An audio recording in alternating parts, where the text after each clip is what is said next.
Hey everyone. I said, hey everyone. All right, I was checking to see if you were paying attention.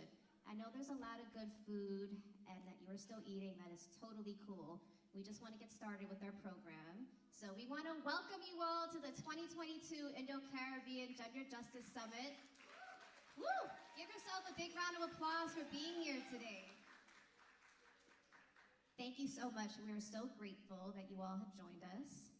So I'm Simone Chingor, and this is the beautiful Shabana Jorwar, and we are the co-directors of Jahajee Sisters.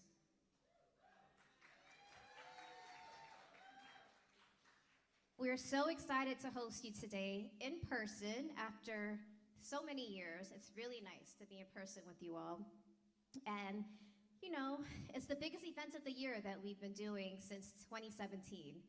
And, you know, it's a time that we bring all of our members together, our Indo-Caribbean community, and our movement partners to all be in one place, celebrating Indo-Caribbean feminist leaders and experiencing art that inspires us to take action. Our theme this year is Love We More.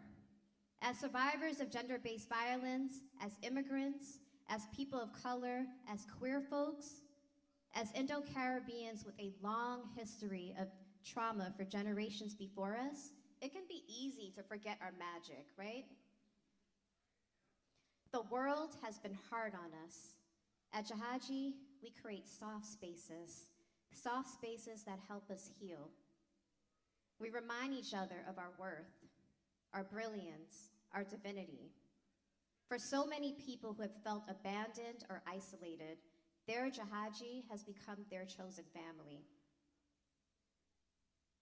The word Jahajee literally means of the ship.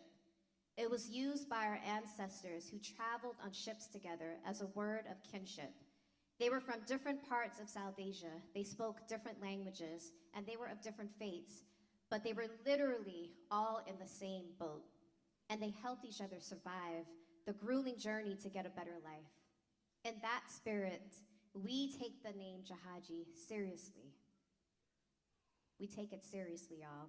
A Jahajee is someone who has your back, who helps you to get by and helps you to find your purpose so you can achieve your dreams. We hope that wherever Jahajees gather, it is a place where we aren't judged or punished, where we can relax and become more of ourselves, right? Our authentic selves. And with you all here with us today, y'all are Jahajee, so we are in this together. Yes, clap for that. We show love by caring for one another. We work on loving ourselves, and you know what? We love we more. Hey, y'all. Let's make some noise for the 2022 Indo-Caribbean Gender Justice Summit. What? We Caribbean people, right? We gotta get loud. We gotta get a little rowdy. There's an after party later too. Please come. I'm Shabana, and we cannot tell you just how proud we are of how far we have come since our beginnings. From a scrappy all-volunteer organization that held the very first public conversation about domestic violence in our community, where 50 women were in attendance, to a community institution that reaches thousands of people each year with our monthly programming. We've come a long way. Today, we help thousands of women. We help hundreds of women flee abusive homes, get mental health support, and move towards financial freedom. We've built dozens of Indo-Caribbean feminist leaders, many of whom are here today and whom you will hear from. We offer personal empowerment tools and a support system for 20 people every month at our community circles. And we fight policy battles for immigrant women and families across New York City and New York State, working in coalition with other social justice organizations to make sure that Indo-Caribbeans have a seat at the table, that our voices are heard, that we are visible and not left out.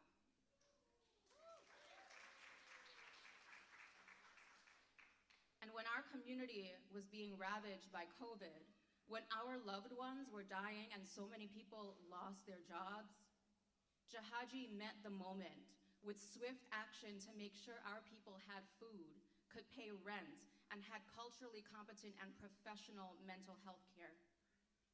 We packed and distributed over 1,000 grocery bags through pantries and deliveries, and we gave out over $50,000 in cash assistance. We knew these were important efforts, but we also knew that these were only stopgap measures.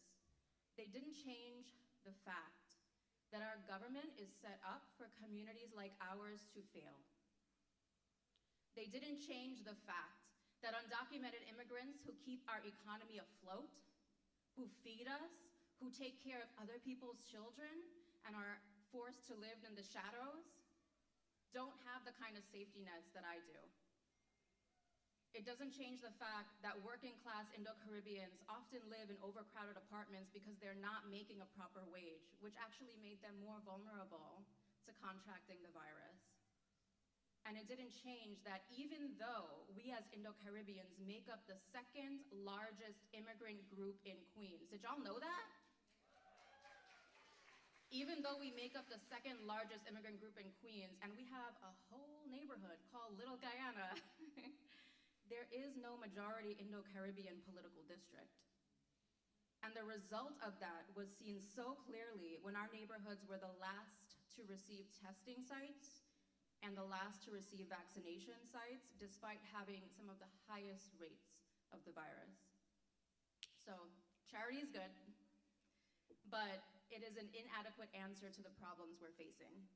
We want to change the systems, transform them, get rid of all the policies and the laws that make us vulnerable in the first place. So many of us here are survivors, being abused yet again on a systemic level. So we need laws that support healthy, happy lives for everyone, regardless of their income, race, gender, country of origin. And when this happens, more of us will be safe. More of us can be independent and free from falling into abusive relationships. That's right, y'all. We need to love ourselves more. Fight for ourselves more. Know when we are worthy of something better, right? When you have a child like I do, and shout out to my baby Kyra in the audience, when you have a child and something is hurting them, the parental instinct is to fight so hard to make that child safe. And I know there's a lot of parents in here, right? So you know that, you feel that, right? And that's real love. That's the kind of love that Mary J. Blige talks about. That's the kind of real love that we need to show ourselves too. We need to fight hard for us, to challenge people in power, to treat us with dignity, and to treat us with respect. We deserve a government that works for us and that loves us. So today is about love. It's about radical love and making a world that loves us too, because we need both. To quote Dr. Cornel West, justice is what love looks like in public, just like tenderness is what love feels like in private. We invite you to reflect on this as you bear witness to what we have in store today. You'll hear from our three phenomenal honorees, experience a multidisciplinary arts production curated especially just for this event, and hear stories from our members. We hope you will see yourself reflected in what you hear and witness today. We hope you will feel seen, and we hope to see you fighting alongside us for the love that we deserve. Yes, y'all, yes, because we deserve that love, right? Because at Jahajee Sisters, we believe that radical self-love is truly the pathway to justice, and it's how we will win. Love is what anchors us to be resilient, and love is what can help us recognize how interconnected and interdependent we all are. Love is what will allow us to see each other. And love is what will get us to the world we all dream of, one where we are all valued and respected in our full humanity. Thank you. Thank you for joining us and for being part of the movement that we are building. Okay, I promised that we were done ranting about love, maybe. But we have a whole bunch of really amazing people to thank because it takes a village, y'all. Please stand and be recognized if you're here. Shout out to our board members, Lisa Ramadar, Natalie Sarju, Nikita Boyce, Nadia Bourne, Aaliyah Salim, and Rue Ivy. Shout out to our staff who worked so hard to make today possible. Please stand up, y'all. Come on. Woo! And shout out to our arts and activism resident, Tej Kamari Mosilal, who has worked so hard to also curate a beautiful performance for you all. So yes, woo, cheer for Tej too. And we also want to shout out to all the members of the cast and crew who are going to bring you phenomenal art today. Thank you to our host committee and our advisory committee members, Amrita Doshi, Aneta Sicharan, Pandit Vyas Sukul, Rhonda Binda, Dr. Aliyah Khan, Laura Shalini Persad, Christine Paramal, Amanda Kunjan Bahari, and Christine Samaru.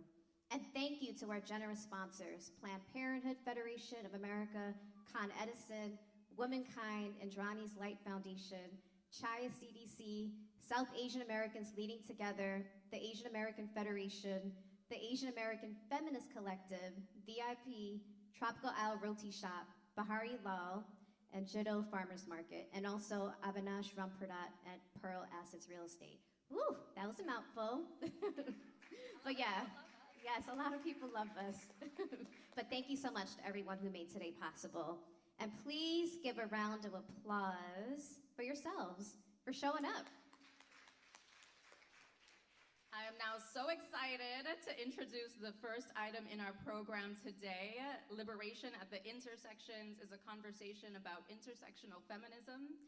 Some of our movement partners are speaking, and these are community leaders who are really living love in action, tirelessly doing organizing work on the ground in the Caribbean and here in New York City. Please welcome our panelists, Salonee Bhaman, Abigail Perez Aguilera, Chaday Emmanuel, Jacqui Orie, and our moderator, Priya Dadlani.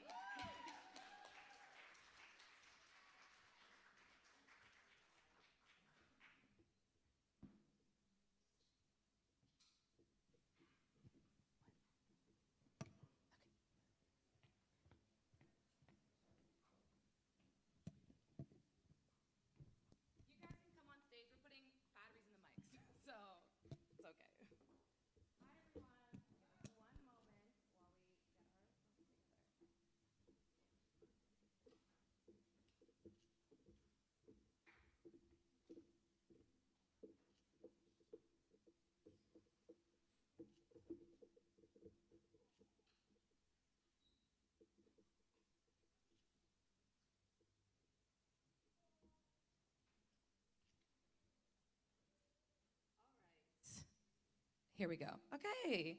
All right. Hi, everyone. Welcome to Love We More, Jahajee Sisters' annual Gender Justice Summit. I'm so excited to be here. My name is Priya Dadlani. I am previously on the grassroots action team at Jahajee Sisters, now a member and have been organizing since 2019, but a gender justice organizer my whole life. And I'm really, really grateful to be here and to moderate this amazing conversation with some amazing people. Yes, let's have a round of applause for these amazing panelists right now. As we heard, we're going to be talking about liberation at the intersections today. We are all doing work in various fields, in various ways, but we're all working to end gender-based violence in one way or another. Intersectionality is a term that was coined by Kimberly Crenshaw that really describes the ways in which systems of inequality based on race, gender, class, ability, etc., these different forms of discrimination, how they can intersect to uniquely impact different individuals.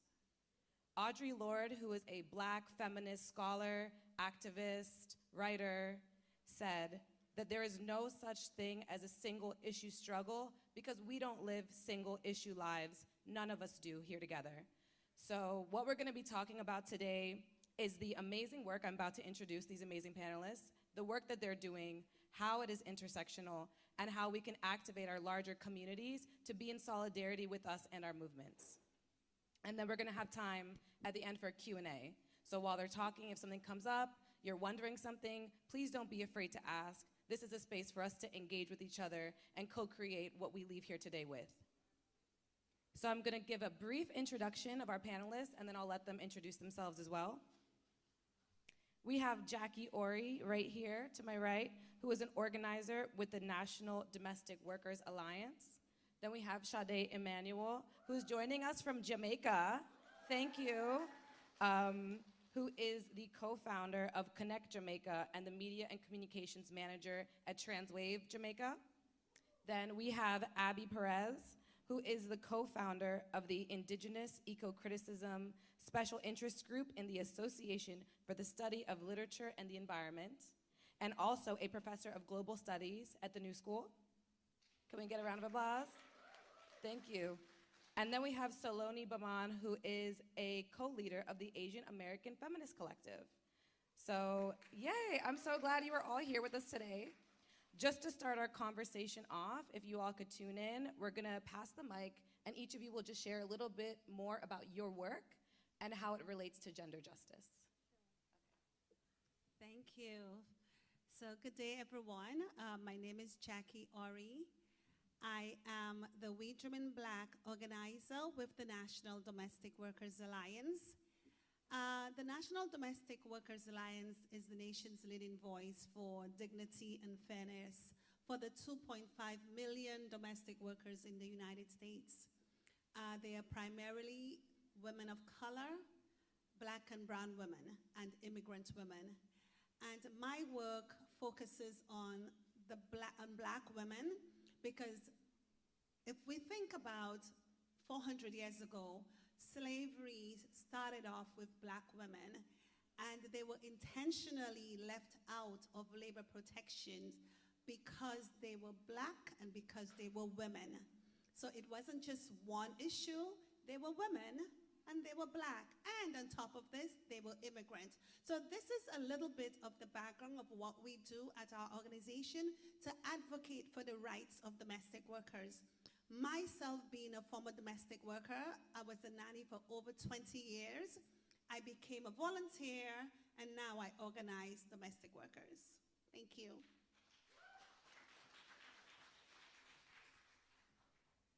Hello, everyone. My name is Chaday. I co-founded a organization called Connect Jamaica because there were not many spaces, well, very intentionally, there were many spaces that queer women couldn't go to, queer men, trans women. There were many places that we just weren't welcome. There was also an idea of queer Jamaica that was very much told by white media, by a very white lens, and it was very specific, and it was very targeted to us all living in the gully, which is not true. So Connect is really about creating and telling our own stories, as well as creating safe spaces in Jamaica for us to be ourselves authentically and have joy and thrive. And TransWave Jamaica is the organization that deals with trans issues and rights, and I'm the media and communication manager there, so I head all of our campaigns and all of our newsletters and anything that goes out to the public. Thank you.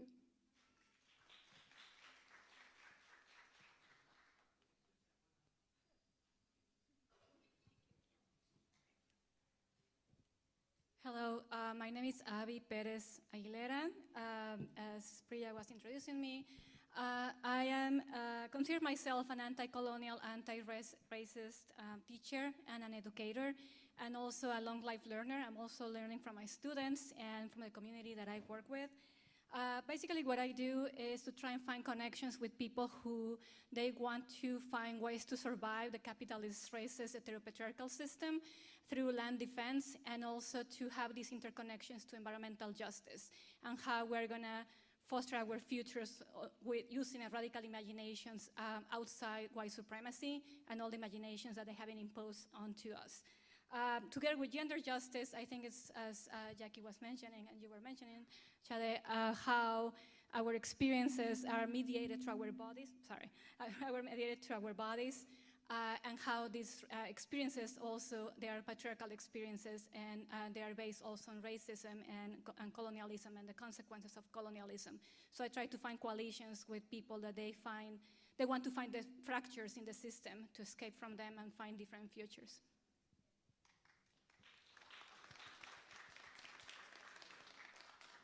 Hi everyone, I'm Salonee Bhaman. I'm one of the co-leaders of the Asian American Feminist Collective, and I'm also a historian in my non-Asian American feminism life.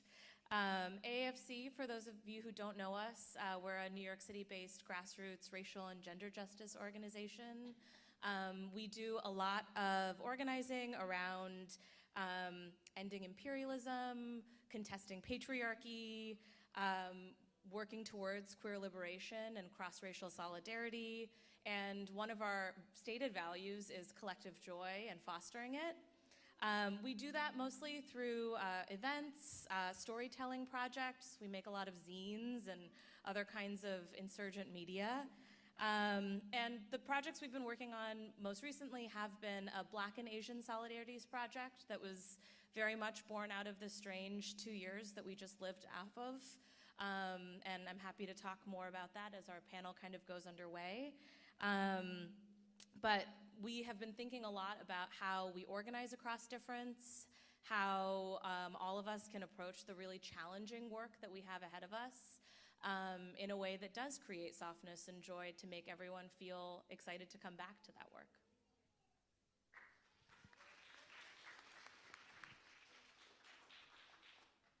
Thank you all so much. I'm so excited to get into this conversation.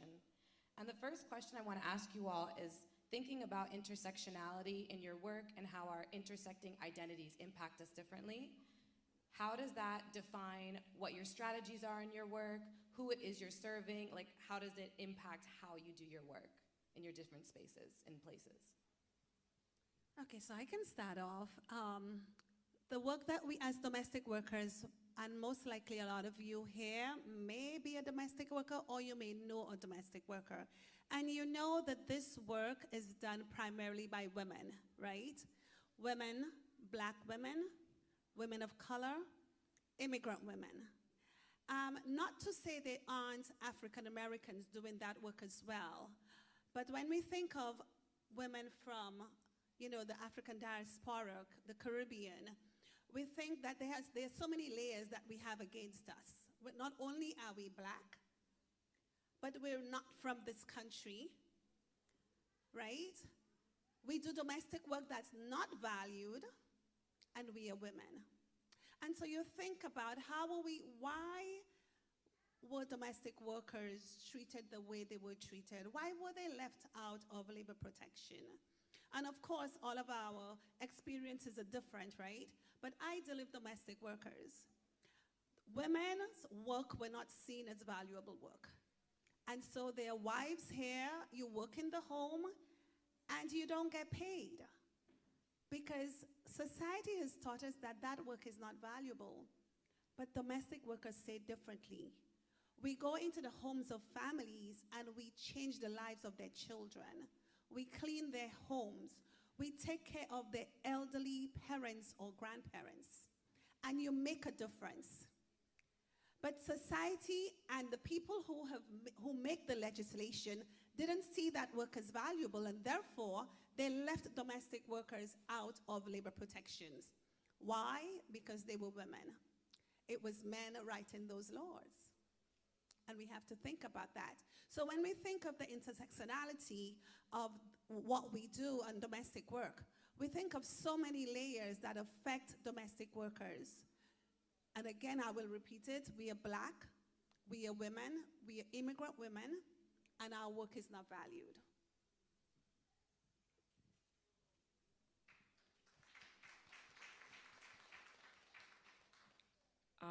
Intersectionality for what Connect does specifically is very vast because the laws that stopped me from being able to go inside some places also stop some women that are cisgender, that are heterosexual, from being able to go in many places as well, because at the end of the day, it's about control. It's about men having control over us, about what we wear, how we present, who we love, what we are and are not allowed to do. So intersectionality, when it comes to Connect, when it comes to TransWave, it is intertwined in everything that we do, because the safe spaces that we create are not just for trans women or gay women or trans men, or you find so many actual heterosexual women that come to our events and they're just so happy to have a space where they're not harassed and can just be with their friends. So really and truly, it comes all the way down from the problem, which is the control, and the fact that whether or not I want to have a child, it matters not for me to want to stand up for the rights of women, because at the end of the day, our bodies are our own and should not be dictated by anyone else. And what I decide to wear, who I decide to love, none of that should have any bearing on society and their value of myself. So I think that's it for me. Thank you. Following what Chaday was saying, I think in my work and in my life, how I see intersectionality is not only a lens from within academia, but also seeing the commonalities that we have from the multiple systems of oppressions, as I was mentioning before, to find those fractures, quoting an amazing Professor Lugones, but finding those fractions that not everything is lost, that we're not just sitting there in order to be saved, right? That we are having resisting these systems of oppression for millennia, and how this process of resistance, we can find commonalities. That's why we're all sitting here from our own positionalities, right? And at the same time, at least for me, one of the ways to find hope within oppression is to find radical imaginations. How can we imagine a future beyond what we has been presented to us as options? That's how I see intersectionality, like to foster these imaginations and achieve the freedom and liberation that we all have been not waiting but fighting for many years.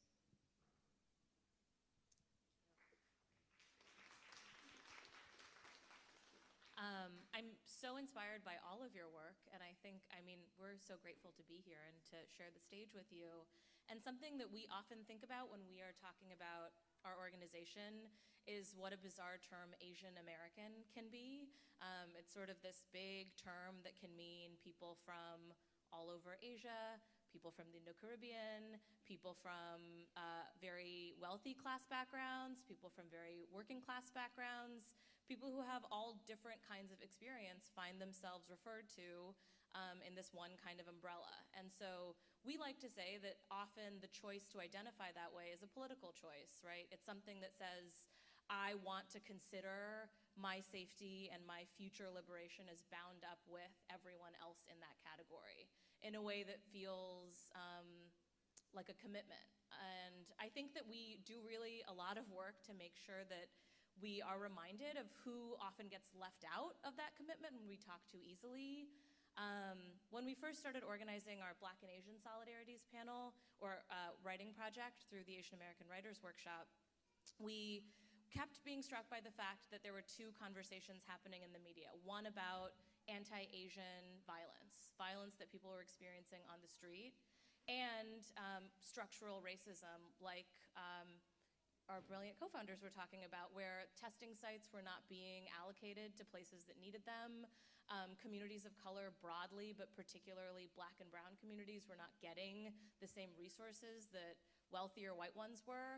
And we were kind of trying to figure out what those things actually had in common, right? And what sorts of responses might actually help that fundamental problem.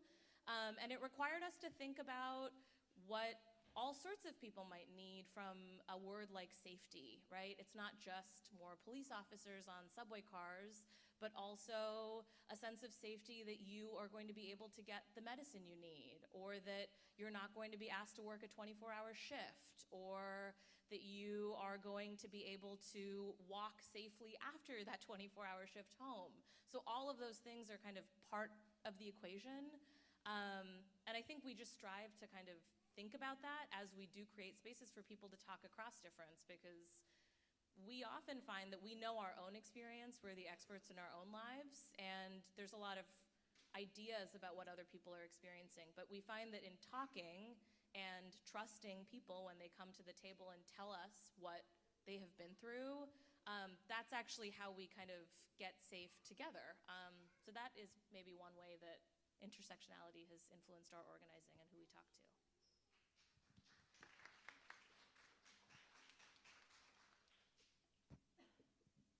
Thank you all so much. I'm hearing like us talking about solidarity and radical imagination, and really how thinking intersectionally impacts how we're doing our work and what people need in different spaces and places.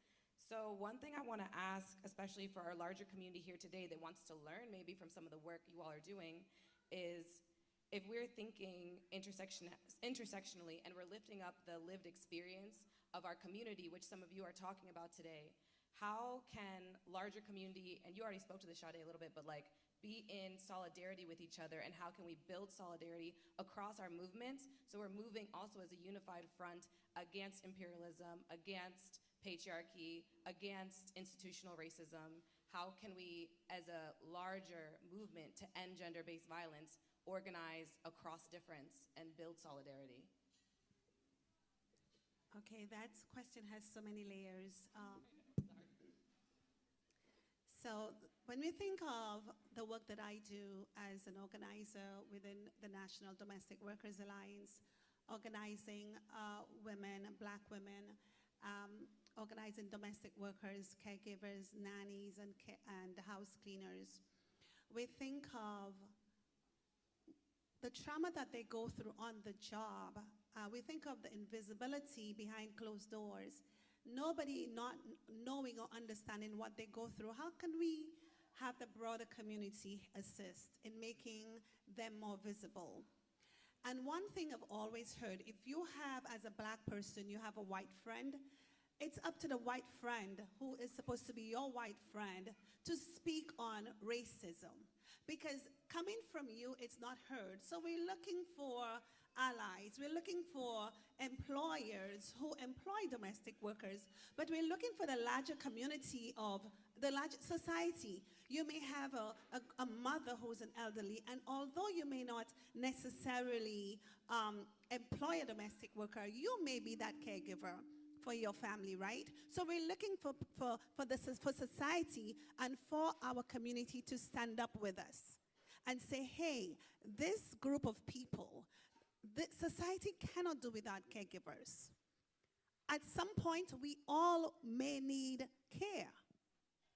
And so we're looking for society and our community and our families and our friends and loved ones and our employers and to join with us and stand up with us and say, hey, this sector is important.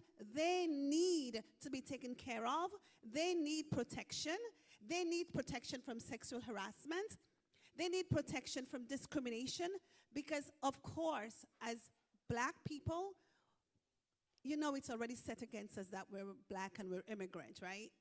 So we need the larger community. We need you to have your children who may not be in the industry, but we need them too to stand up and say, hey, my grandmother was a domestic worker. She deserves this. So it's not just for us to say, hey, let us try to fight it, but we need the larger community to stand up with us as well.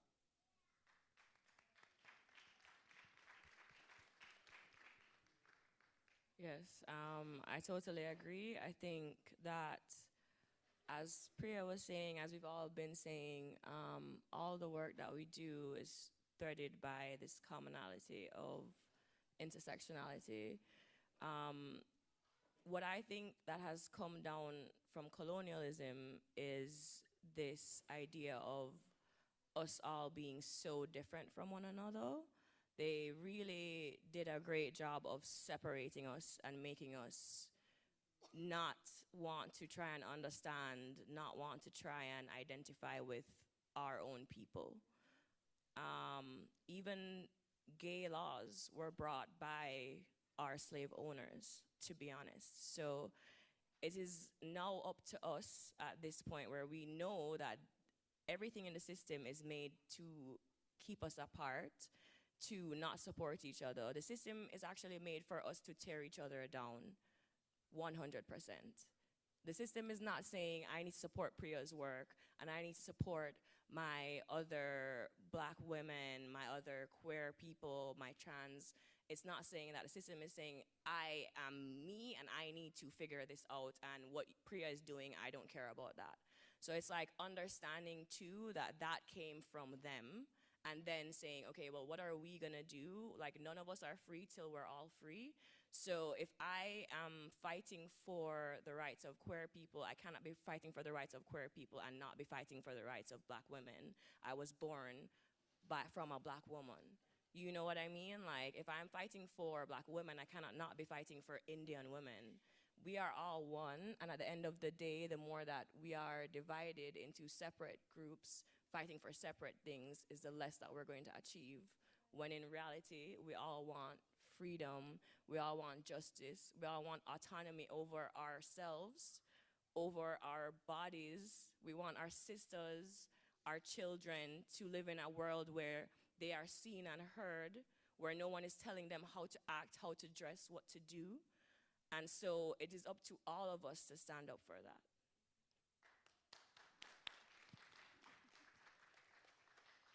Thank you, Chaday. Thank you, Jacqui. Sorry, I'm losing my voice here, but I was just putting here autonomy. I do think that the way to see it, as Jacqui was mentioning, is that one of the things that also colonialism did is the idea that we have been defeated, right? And that autonomy and self-governance is impossible to achieve. And it is right there. It's in the spirit of rebellion. It was not taken from us. It is right there in our bodies. So it's just fostering the idea that we do have rebellious bodies, that we do perform rebellion through our bodies, and we just have to achieve it, to ask for permission for it. And at the same time, that autonomy and self-governance and freedom is the end goal for it, that is achievable, and we do deserve it. Part of my work is on environmental justice, land defense, and connecting, revaluing the value of the land, not the value like how much it costs, but revaluing how much we deserve the right to have a livable future and not to experience premature death in our communities, and to be healthy, to be happy, and also to enjoy life. And at the same time, this requires to revalue care work, to revalue our bodies and our sexuality, our gender, and everything that made us, has made us for years before colonialism came. And at the same time, part of my work, and I want to connect all with you, is how massive industrialization and massive forced displacement is connected also to diasporas that we all live on in this city and beyond, and how this alienation from our bodies and our land is connected to everything that we are discussing right on here. So, yeah.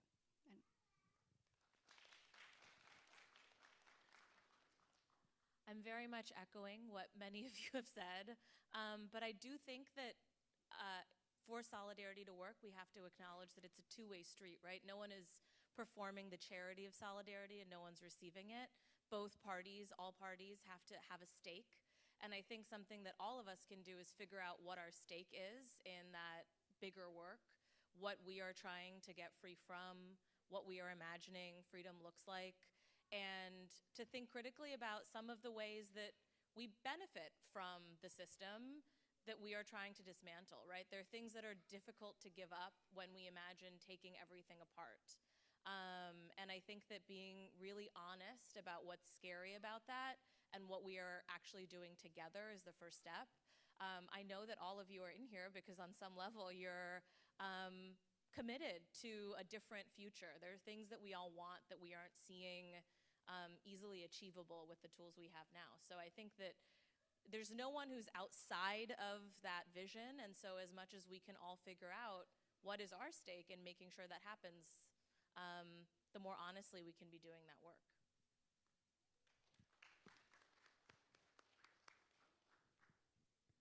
Thank you all. Our last question before we have a Q&A, so you have any questions, think about them, and we'll have time to ask them in just a moment. But my last question to all of you is kind of tapping into this radical imagination, and is thinking, you know, as organizers and activists and artists, we're building worlds, we're tapping into what could happen if we see ourselves as rebellious, if we see that that's in us and activate it. I just want to know from each of you, what kind of world do you think that we can really create, and what do you desire most for us if we are in solidarity that is non-transactional, that is bound up, and we see our liberation is bound, and we activate and work together? What kind of world would you want us to create, and what do you see as possible?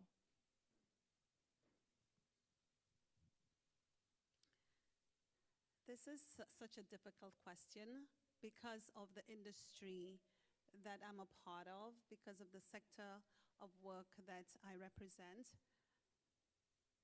And when we think of domestic work and we think of women's work and women's work being valued, and we think of the system, the structural system that has been in place that is really set there to continue to exploit and to continue to devalue and keep us down and keep us segregated and keep us divided.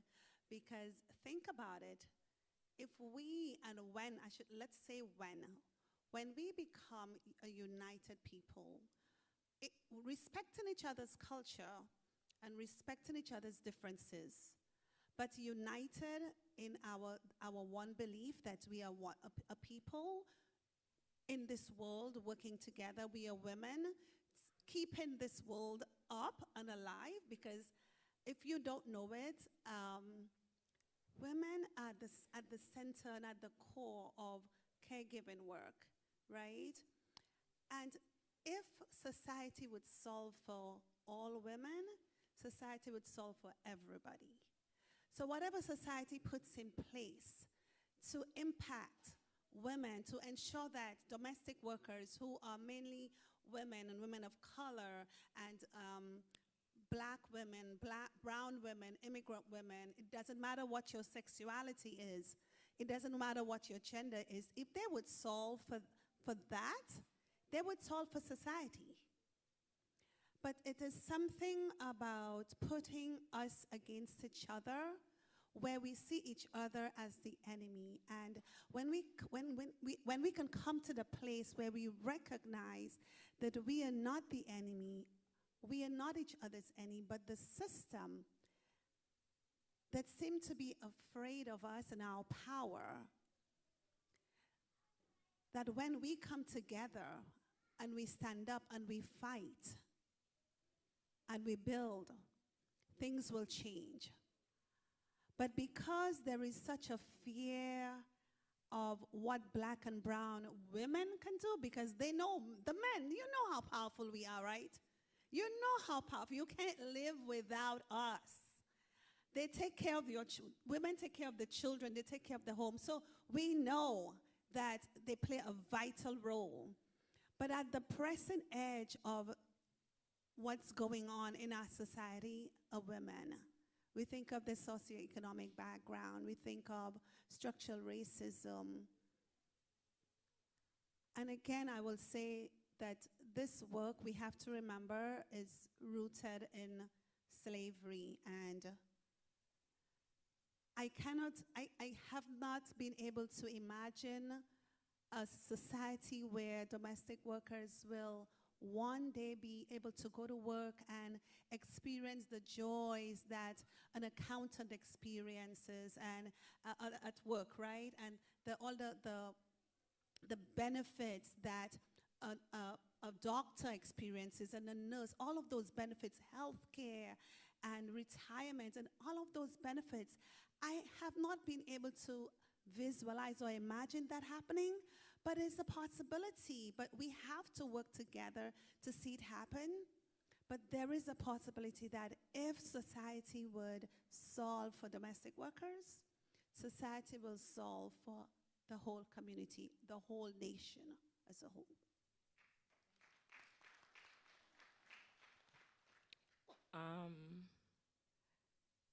If I was to reimagine society completely, I don't think there would be a government or police or I don't think that we need that, to be honest. I think human beings, we have a karmic sense within us that we know what is good and what is bad, and I think if there is a governing body, there is always corruption. There's always, if one person has so much power, it becomes problematic in many ways, even if that person started off as a good person.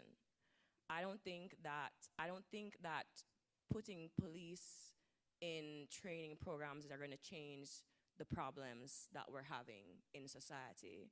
I feel like we need a complete different type of society. One where we're not exchanging our time for money. One where we are creating together towards a better society. One where my value is not determined by what I can do for the government or how smart I am in some capacities or how much money I have in a bank account. I would love to imagine a society where there really are no janitors, where we're all just working together to live and create a beautiful planet. Because as far as I can see, with what society has done and what humanity has done, we are the worst species on the planet. And all that we have really done is destroy our planet and kill so many other species.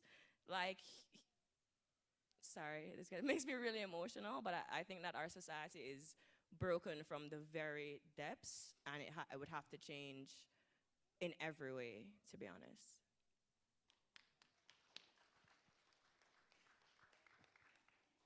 Thank you. Thank you. So first to tell you how I imagine a world, I think is just a side note, is as Salonee was saying, I don't think it's that easy since colonizers, they have many years to plan their world and to establish the ruling and to establish everything, right? So it's not gonna be that easy. So when my students, friends, they tell me like, what is gonna happen? Because I'm telling them the diagnosis of the illness, right? But what is the prognosis? How the future is gonna look like? Well, it's not that easy. They have many years to plan, and they do have a plan. They still have a plan, right? You just have to put the news, and they do have a plan, what is going on. So it's not that easy, like, okay, let's have a plan, a 5-year plan, or like 300 years plan. They're like, no, we do have to establish the pillars of the plan, of the way we want in order for our liberation to be achieved. Because they do have many years. They have many years in advance. But I do feel like as Chaday, my bad, like a pregnancy brain. Chaday was saying is to reconceptualize what we mean by community. If we think about our day, is we have to revalue our subsistence, where our food comes from, the labor that people do for us, the care work that the people they do for us, transportation, all the stuff that we buy and the commodification of everything, including nature, that's a consequence of colonialism. So we cannot have like a single issue, like, okay, my liberation means that I'm happy and free and I can enjoy life.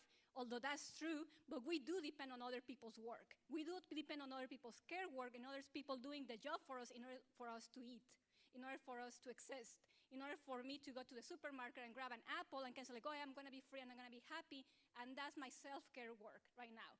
Although that's true, I do need my self-care work, right, every single day, but that's not gonna be achievable in the long run. I do have to recognize that I depend on the farmer that is picking the apple. I depend on the land that has pesticides, and all those interconnections.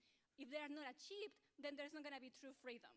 So I do think like the way that I see it, maybe I do have a concise idea what the world I have like in my mind in the future, but I do know that the action has to be taken on what is sustaining these lives that we have in this room. And if we trace it back, what is sustaining our lives, then that is the answer, or what type of solidarities, what type of communities. And as Chaday was saying, it's just a rebellion community, that we don't depend on other people's back, literally, on other people's work, like extremely low paid labor of collecting our fruit in order for us to be happy. Like we do have to have some sort of idea of autonomy, self-reliance, self-governance in order for us, for everybody to be free.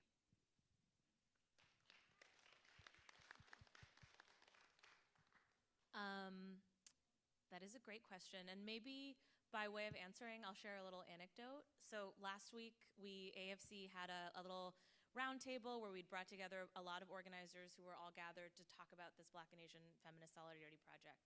And for the first 20 or 30 minutes, we had a wonderful conversation about the hard work everyone's doing, people's challenges, everything like that. And then maybe in the last 15 minutes, a theme emerged of how tired everyone was. Everyone just kept saying, I'm burnt out.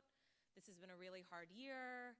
I lost so many people. There was some real grief to work through. And I think I don't know anyone who has not experienced that to some degree in the last couple of years. And in my history life, I studied the first decades of the HIV/AIDS epidemic, an ongoing epidemic. And something that women often say is, by the time it was me who was sick, I had already been taking care of people for years. I had been taking care of my husband who died. I had been taking care of my kids. And so just like Jacqui said, it is so often the people who are giving care who then no one is left to care for them, or there's no space in our society for that care. So I do think, one, when I imagine remaking a world, it's one where care is at the center of it. And things like getting sick or getting old are not scary because there is some infrastructure. I assume it's always going to be scary. I just turned 30, so I'm clearly speaking from a place of innocence. But I do think that there are these things that loom large in our lives that make me want to hoard resources so that I'll be safe. And I think that if I were to imagine a different world, it's one where there's an abundance of care, of food, of medicine, of time, and one where there's space to actually regenerate, because there are hard things we have to do. Caring for our loved ones is difficult. But I wish there was more space for people to then be taken care of after that. Before we go into the Q&A, does anyone want to share anything else or have any last thoughts? Okay. All right. Does anyone have any questions? We can pass a mic down there. I could use mine.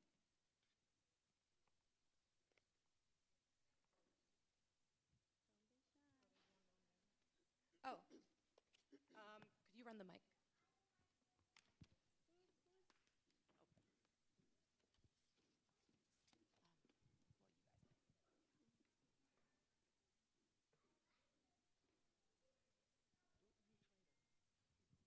Good afternoon to the panel and to everybody that's here. The word intersectional, I never heard it before, so I would like to know where it originated from. And then I would like to add something, maybe not a question, but I was just wondering, we as black women, we do domestic work. Some, as Jacqui said, some white women do domestic work too. But some of us that do the domestic work, we are undocumented, we are black, we are immigrants. And then there are other black women. They are a little more up in society than us, and they look down on us. So if we as black women cannot take care of each other, how we expect the government or the other societies, the other nations, white, Asian, whatever they are, to take care of us when we don't even take care of one another?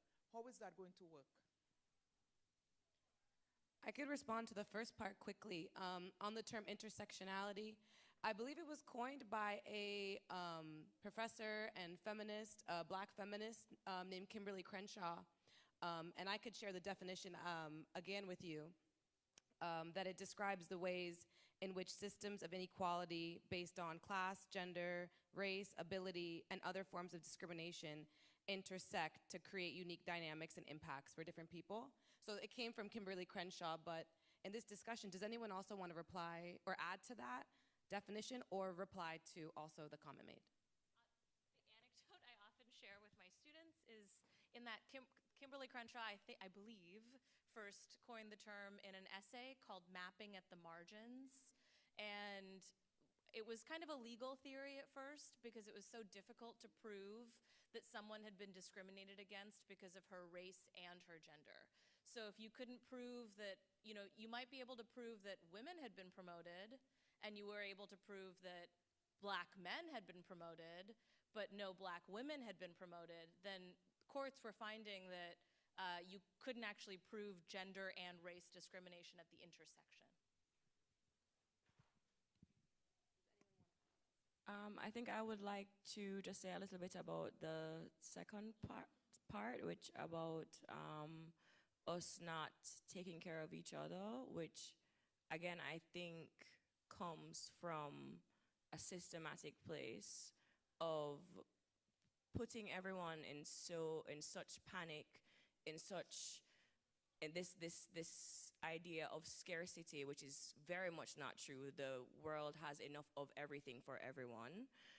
But again, it comes from our oppressors, and it is literally up to us every day to decide that we are not going to accept that narrative, and it's up to each of us to then support the work that our sisters are doing, support the work that our mothers, our friends are doing, and really step away from what they have given us, which is that we should be fighting each other and tearing each other down, because that works for them and it works for their societal system to keep us fighting each other, right? So that's what I would like to say about that part. Yeah, and I just want to add, when we think of us as a society and the social, structures of classism and gender and racism, and we think of how we treat each other because of whether it's our class, and these are just things that were established by the system, right? You have more than me, and so your socioeconomics background is better than mine. But who says that? Because when we need care, guess what? We all have to lay down on the same bed and need help from somebody. But what these things have done is put us against each other. It's kind of pit us against each other. So we're not working together. And it's really now become in the interest of the system and those who created those systems. So it's actually raising up their clout, and it's putting us down because we're fighting now within ourselves, right? We're Black, we're Indo-Caribbean, we're Jamaican, we're, brown, and so I'm better than you. And these are things that we allow the system to, become a part of. We allowed it. And we have the ability and we have the option to say, no, I'm going to work with you and you and you because we are one people, right? And as we stand and build together, guess what? We can break down, the systems that were set up to oppress us. But until we get to the place where we recognize that we have to work with each other, there will be no change. We have to make the decision. We have to realize that we are each other's keeper. The system was not built for us. It was actually built to exploit us and to keep us down so they can remain in power. But we have yet to see our power among ourselves because we keep pitting ourselves against each other. And we just have to get to the place where we realize that we are not each other's enemy.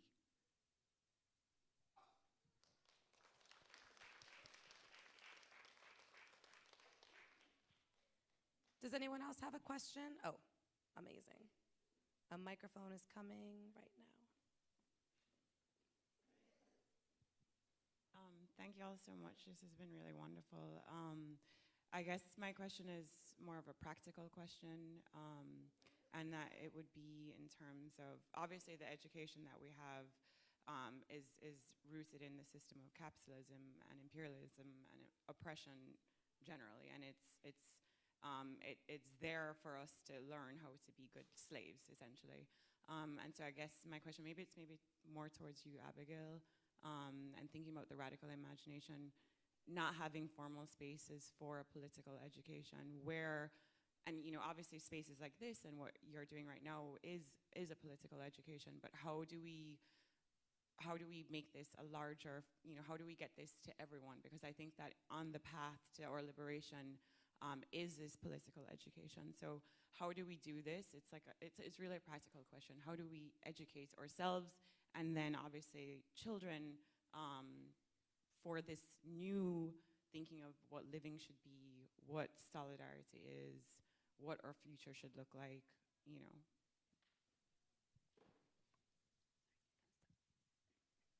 Thank you. I had the same question several years ago, and I still have it. But I come from a family of labor unionists and hardcore labor unionists. They're not radical maybe in many things, but they're radical in the way of they see labor and rebellion and care work. And what I saw about my own father is that after he experienced a traumatic event in our family, he quit his position and he started I don't want to say educating, but sharing his experience of how not to quit your job, but to live your life inside your job. And I saw him doing this community education within his own work. And he basically told me, like, I just want to keep people alive within the to the industry.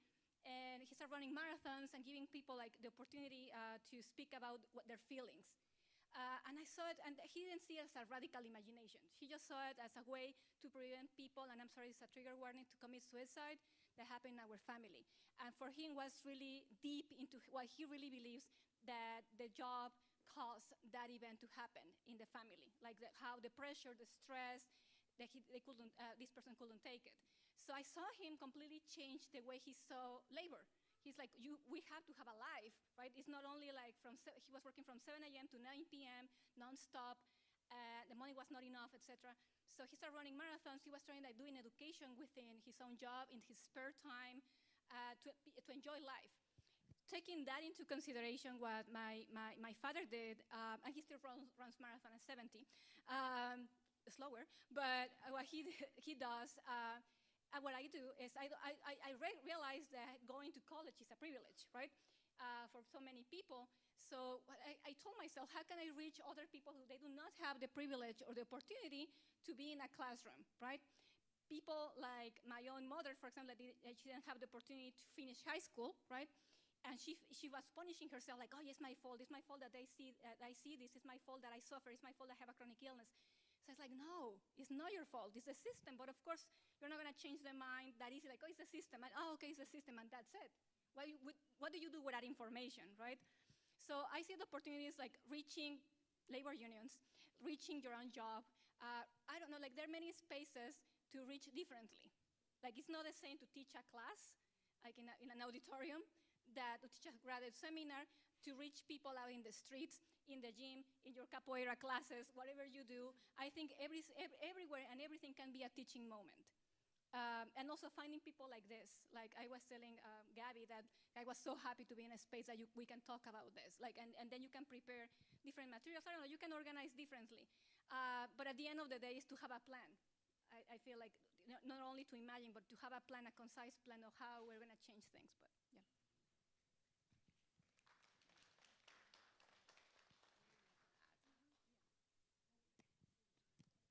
You know, I just want to add to what she just shared. One of the things that we just did over the weekend, you see, with education and political education, in our community, it has to be intentional. It has to be. We have to be so concerned about the neighbor next door who doesn't understand, or our own children, or our siblings, right, who do not understand.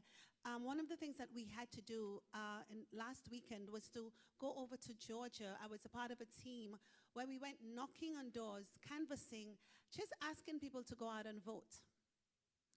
And some of us, especially in our Black and brown community, we have the privilege, and some don't, but some do.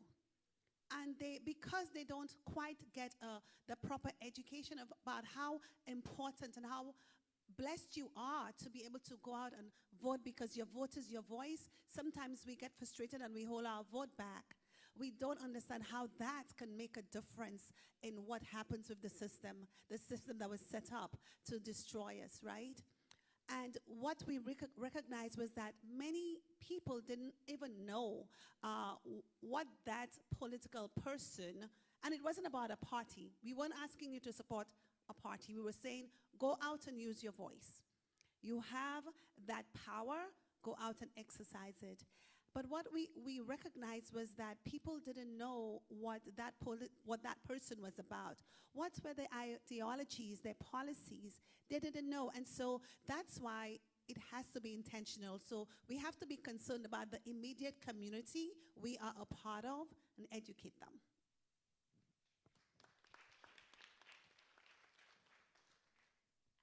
Of talking too much, I'll say really quickly, like Abby said, I find that any sort of like talk circle of people just sharing their experiences with basically any prompt is usually kind of a radical space. It turns into that.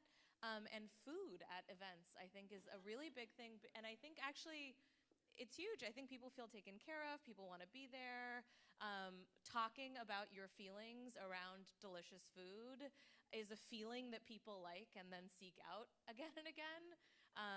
So yeah, those are my two thoughts. I would say that it's a responsibility of each of us. I was taught in Jamaica that Christopher Columbus discovered us. And I was like, I think 12 or 13, and I was like, excuse me, history teacher, I have a few questions.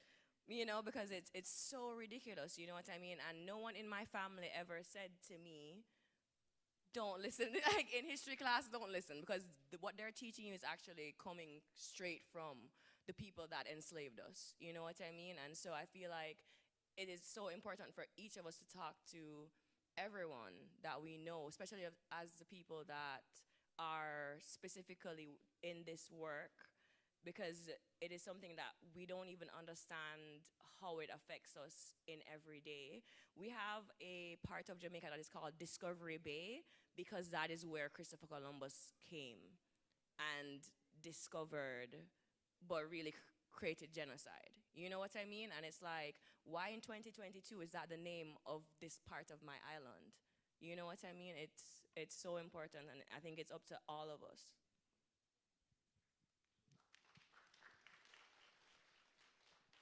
Any other questions? Okay, a microphone is coming. Is there? Oh, and there's another one here too. Okay. Hi, everything is so amazing what you're saying. I wanted to ask one question is, how do we like reach women who are really in closed cultures like the Indo-Caribbean woman? I mean, okay, we're a small percentage that are here today, but the larger percentage of the women are so steeped in religious beliefs, right? Also with the Black communities too, and the strict Catholic Pentecostal teachings of where women have to know their place, and we're servants, and we're, you know, in this way, we grow up with this mentality, right? So it's really hard to emancipate yourself, no matter, you know, how much you try, because the religious teachings are drilled into us from day one, that Sita was cast out of Ayodhya because she was in Ravan's kingdom and she was never touched. So this is the kind of stuff, like, I would like to know, where does religion, how do we go about starting with the religious teachers in our community that are predators, many, and please, it's not a blanket statement because many are great, but violating our women, and at the same time keeping us down and continuing to make it look like, she's going to be a lawyer, she's going to be a doctor. What about the fact that she was molested or she was violated, but because of the religious beliefs, we're trapped in the secret? And how do we reach out to religious organizations? They're like nuts. You can't crack that, right? Thank you. Thank you. Does anyone want to answer first or have any thoughts?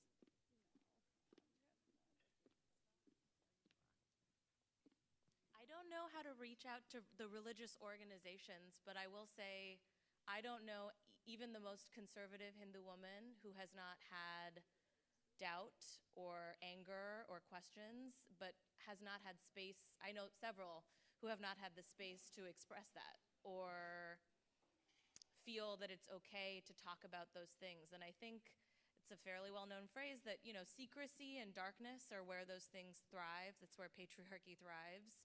And I think even being like the auntie who is going to be okay if you say something, or public spaces where young women feel comfortable speaking loudly in ways that are often thought of as disrespectful in our culture have been so important to me.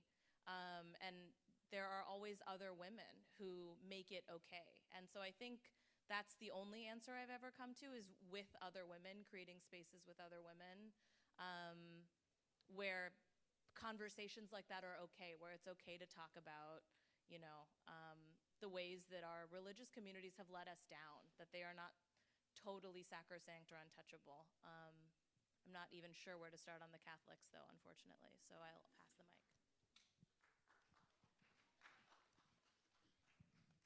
I'm going to attempt to share a little bit. This is one of the reasons why NWA was established, to raise up the voices, lift up the voices of domestic workers, whether you're Black, immigrant, brown, whatever your gender or sexuality, but really to raise up the voices and to ensure that your voices are heard, right? We have been taught to be quiet and to, when things happen to us, to hide it. We have been taught not to stand in our own power. And that's why this organization that I'm a part of is so, so vital right now, because we're sharing and teaching and encouraging women, and all women, to stand up. You're powerful, but the thing about it is we have to stand up with each other. So it's not about you standing up and I'm sitting back and I'm letting you stay and take all the blows. And I think sometimes we get so frightened of the consequence that we don't realize that if we stand up and join hands together, we form a strong chain. So one thing I can suggest is you stand up. You may be the only voice, but you stand up knowing that there's an organization that is there to support you. You're not alone. And so that's one thing. That's where education is so important. We educate our women and we let them know that there are resources out there. And there are other women who will stand with you. It may not be the women in the church, but you can come and become a part of, be a part of Jahajee Sisters, be a part of organizations that were established to stand up, to lift up your voice and to protect you. And basically that's my contribution.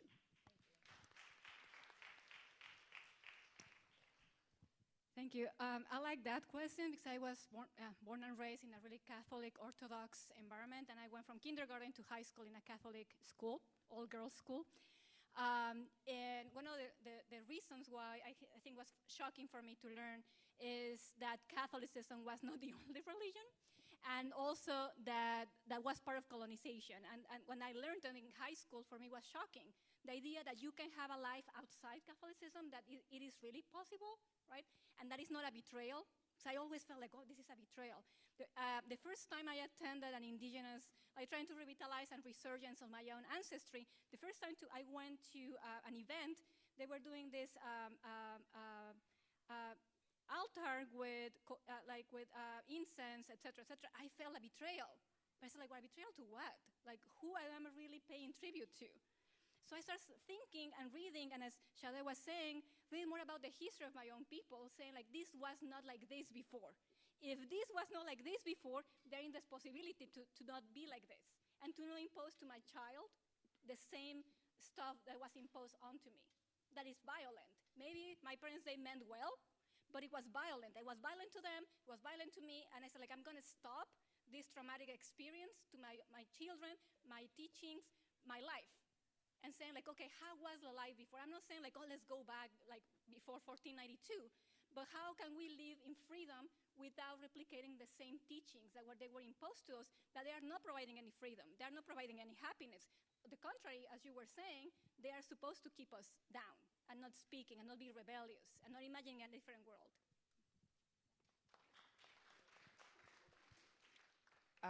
As you were saying, I think it's really important to also think about where a lot of religions have come from and what birthed them, which was, again, control over the masses, because they were having a hard time controlling all the people because the group of leaders were so small. And that is historical, right? So it's like, why in 2022 would we then think that it has become so different when that was the purpose of it, was to control us?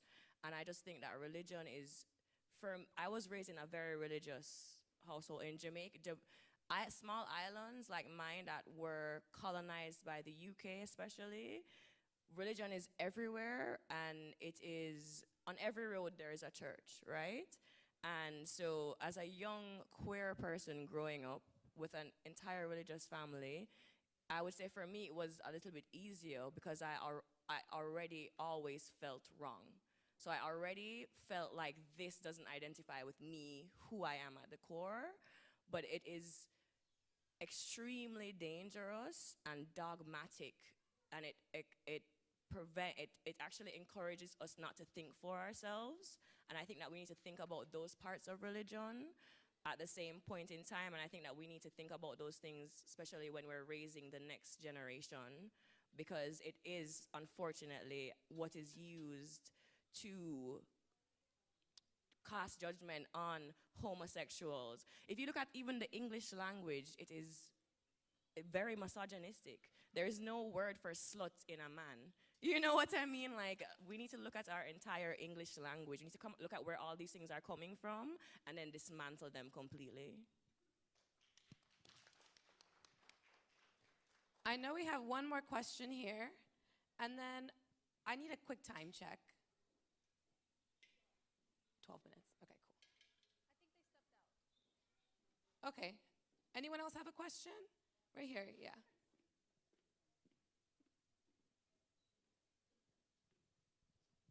Hello. Oh, just checking. Thank you. Hi.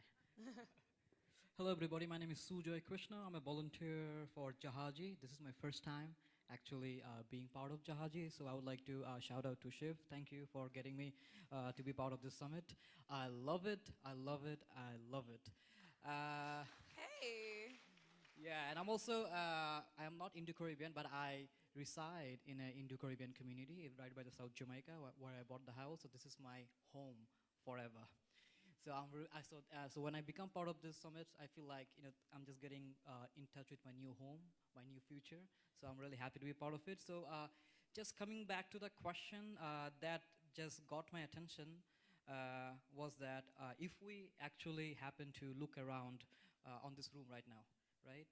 If we actually do a quick scan, we will see that hey, there are not that many men who are over here, right? I'm a man, right? I'm young, immigrant who came to this country, still learning the language, still learning what is going on around. It is my first time actually to be part of some such kind of gender justice summit. So I'm very happy to actually to hear all of you, different intellectual minds.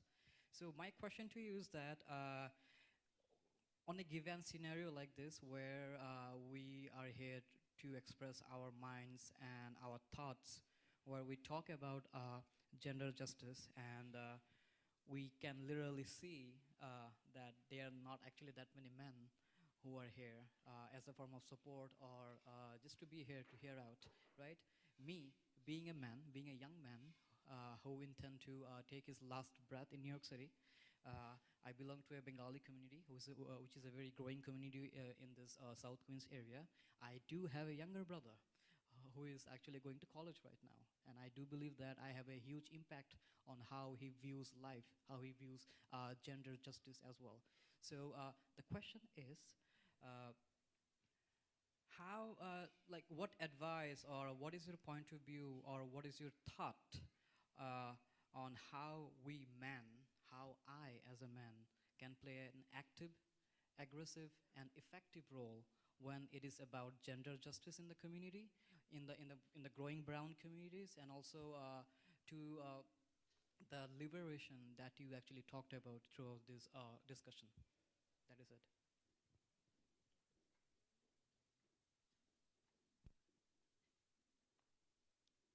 Who wants us? Do you want to start? Okay. Thank you for that question. Thank you for being here. Thank you for that question. I think it's incredibly important. And I think that you, for example, being here is an excellent first start. Because I do think that with men, my experience is they listen more to other men. So it is very important to be able to have these types of conversations without us. And so someone like you being here and listening and really, because I think maybe when it comes from you versus another person of another gender, there is less resistance. There is less like, they feel like it's like a blame thing when it's really just a conversation that needs to be had by everyone. And just like how Black women, Indian women will always support men because we birthed them. They are our fathers, our brothers, our sisters, our uncles. It is the same support that we need from our men that doesn't normally happen. So that is what we need, the conversations being had. We need open hearts and minds and ears, because I think sometimes when people talk about feminism, they talk about this type of work, especially to men, they take a position of defensiveness first, when it's like, we know that you didn't cause, we know that you, Jack, didn't cause the system to be what the system is, you know what I mean? But we need to be able to have conversations about it so you can talk to your friends, your bosses, people that will listen to you, you know what I mean? So that's my opinion. I really like that question because coming from a man, this is not a question you always hear because of, where what society has done to our men, where they've made men feel that, and first of all, let me say that in care work, although it's predominantly women, there are men who do care work as well. Because care work is really a work of the heart. So it's really it's not one person or the other, it's just people. And at some point, everybody will. The wonderful thing about what you've asked is you're willing to hear and learn and hopefully impart to somebody else, right? Your younger brother, which is this is not the norm in society. So what our men, what they have to do as they sit with other men is to lift them up, not break them down, and let them know, and not only them, but the women as well, because they may not get it from society, but let them get it starting from every household. How about it starts from the home? When it starts from the home, your brother will now have the strength to talk to his friend, his guy friend, and say, hey, no, that's not the way. We are men. And that's how it starts. But most times society has said to men that, no, you have to be macho and you have to be this and that sort of thing.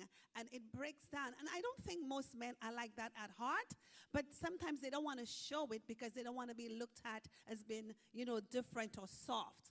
But we love our men with soft heart, but just really tough. But a soft heart is great. But we just have to, our men has to know that they can support each other and they could lift each other up and accept each other as being strong, even if they have a soft heart.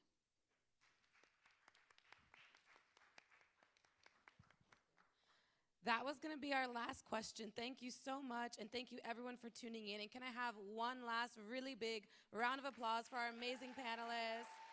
Thank you, everyone. That's going to conclude the panel. Alrighty, and I will pass to...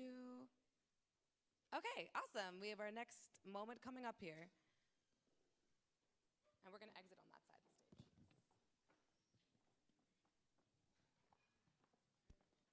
How we feeling? Oh, that was a little weak. How are you feeling? Great, much better. Much better. I'm Felicia Singh. I'm Jahajee Sisters Advocacy and Campaigns Manager, and welcome to our Gender Justice Summit. Thank you for being here. I'm here to speak about a cause, a campaign that is truly near and dear, not only to my heart, but also to our Jahajees. It is also close and near and dear to so many organizers that are here. Shout out to Drum, I know you all are here, right? Yes.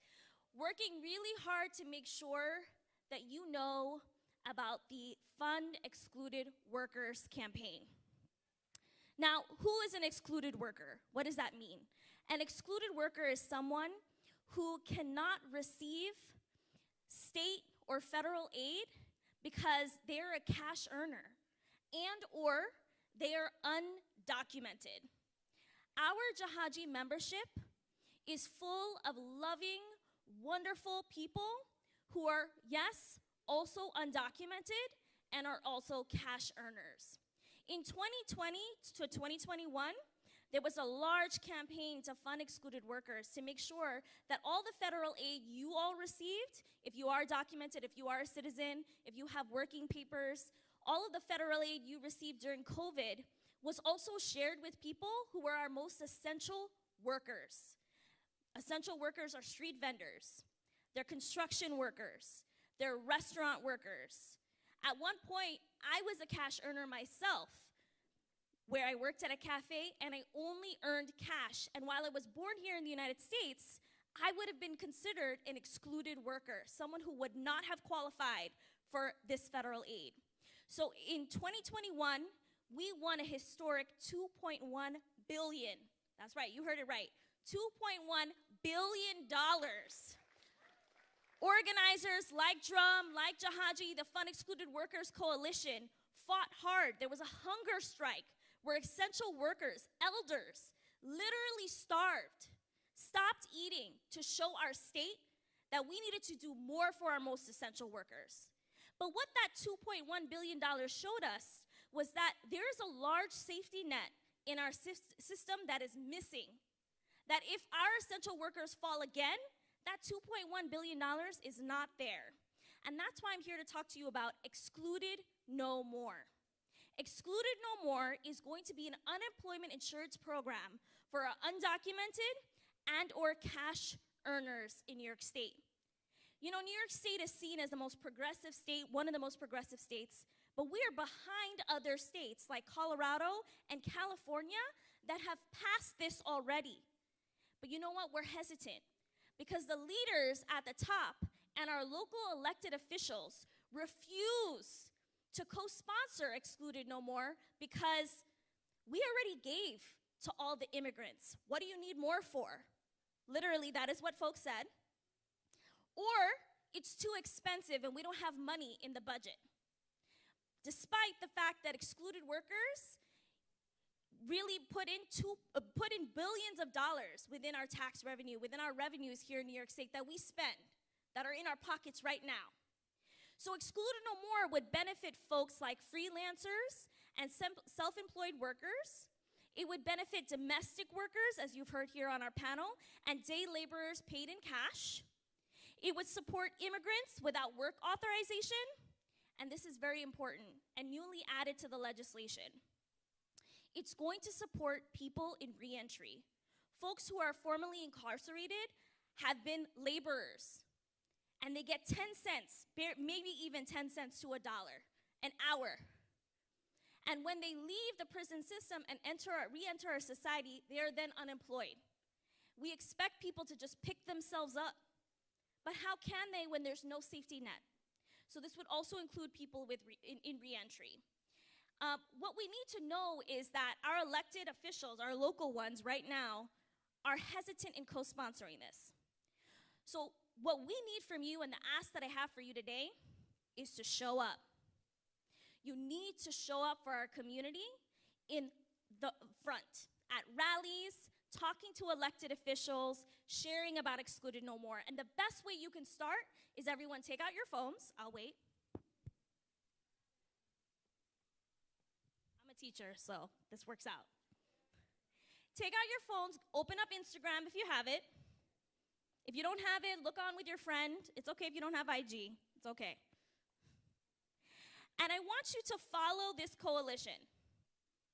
You can type it, it's called FEW Coalition on IG.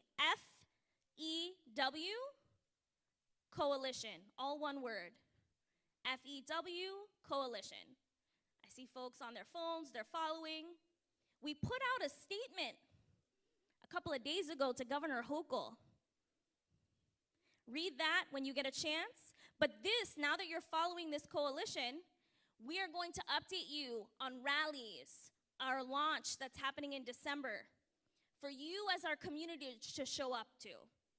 And anytime you're in the room with Senator Adabo or Assemblymember Jennifer Rajkumar, tell them you want them to co-sponsor Excluded No More.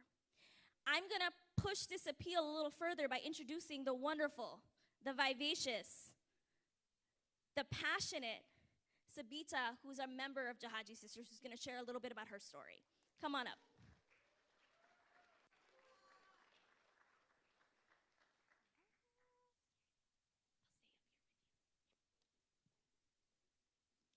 My name is Devisri Parmanan. I migrated from Guyana 10 years ago, came to the United States to uplift myself to achieve the American dream.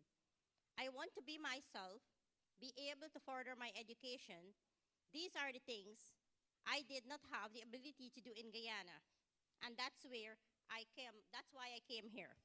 I am working hard to achieve my dreams, but I am undocumented, and that is where my problem lies.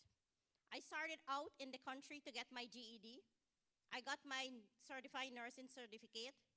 I wrote the state exam and passed, but I could not apply for a job because I'm undocumented. My goal was to become a health worker in the health industry. And what stopped me from that is, from happening, is that how the countries work, I cannot get my citizenship. I would like to thank the Jahajee sister for supporting me every step of the way. I become a member because that's where I found love and upliftment, empowerment of women. I am an excluded worker, and that means that I am a cash earner, and I do not qualify for the state fund aid. During COVID, I was laid off my job as a domestic worker. That's where I took care of children. I applied for the excluded worker fund, and to my shock and surprise, the fund ran out, and I was closed out of the opportunity to support my bills. The excluded no more legislation is important to me because permanent solution for the excluded worker and undocumented people all across the United States. Here is where the problem is. Our elected representatives do not want to stand up for us. We need them to pass the excluded no more legislation so that people like me and the others to achieve their dreams and goals that we came here for. Thank you. So we're gonna lead you through an energizer because we know you've been sitting and listening, eating, I hope, which is great. So when we say excluded, you all are gonna say no more. And we're gonna get your body involved in this. So excluded, and I wanna see fists up, no more, all right? Love that, thank you, Pamela, another great member of our community. So excluded, excluded, excluded. Thank you, everyone.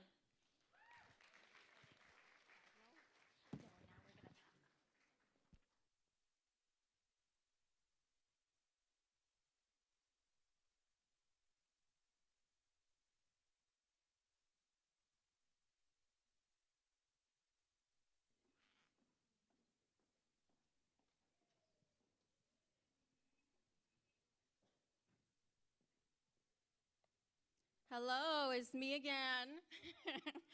Hi. So now we are entering into the awards portion of our day. Very exciting. There are three amazing, amazing Indo-Caribbean women that we are so proud of. And I'm introducing the Legacy of Kausila Award. It is my absolute honor to introduce the recipients of the Legacy of Kausila Award.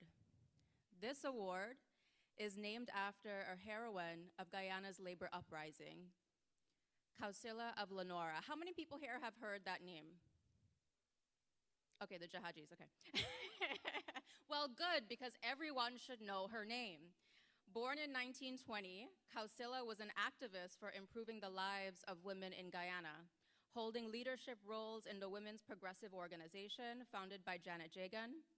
Kausila was involved in the sugar laborers' struggle for better working and living conditions, and she paid the ultimate price for upholding her convictions. On March 6, 1964, during a plantation strike, she and several women stood shoulder to shoulder on a bridge and faced off a scab driving a tractor toward them under the direction of one of the colonial managers. Kausila died in this incident. And before she did, she told the others, "Don't budge. We can't let the rich man thief with children's future." Kausila's direct action caused a sea change in Guyana's labor movement. Her sacrifice helped make changes for workers across the nation. So it is fitting then that Deandra Khan, an Indo-Caribbean woman who has spent 6 years fighting for union workers through 32 BJ SEIU, should receive the Legacy of Kausila Award. Deandra learned the value of fighting against subpar working conditions by watching her parents toil long hours for meager wages. She has worked to get airport workers' health insurance, a measure that was actually signed into law on New Year's Eve 2020. She was listed as one of New York's 40 under 40 by City and State in 2021, and we are so pleased to honor her with recognition from her own community today. Please put your hands together to congratulate Deandra Khan, recipient of this year's Kausila's Legacy Award.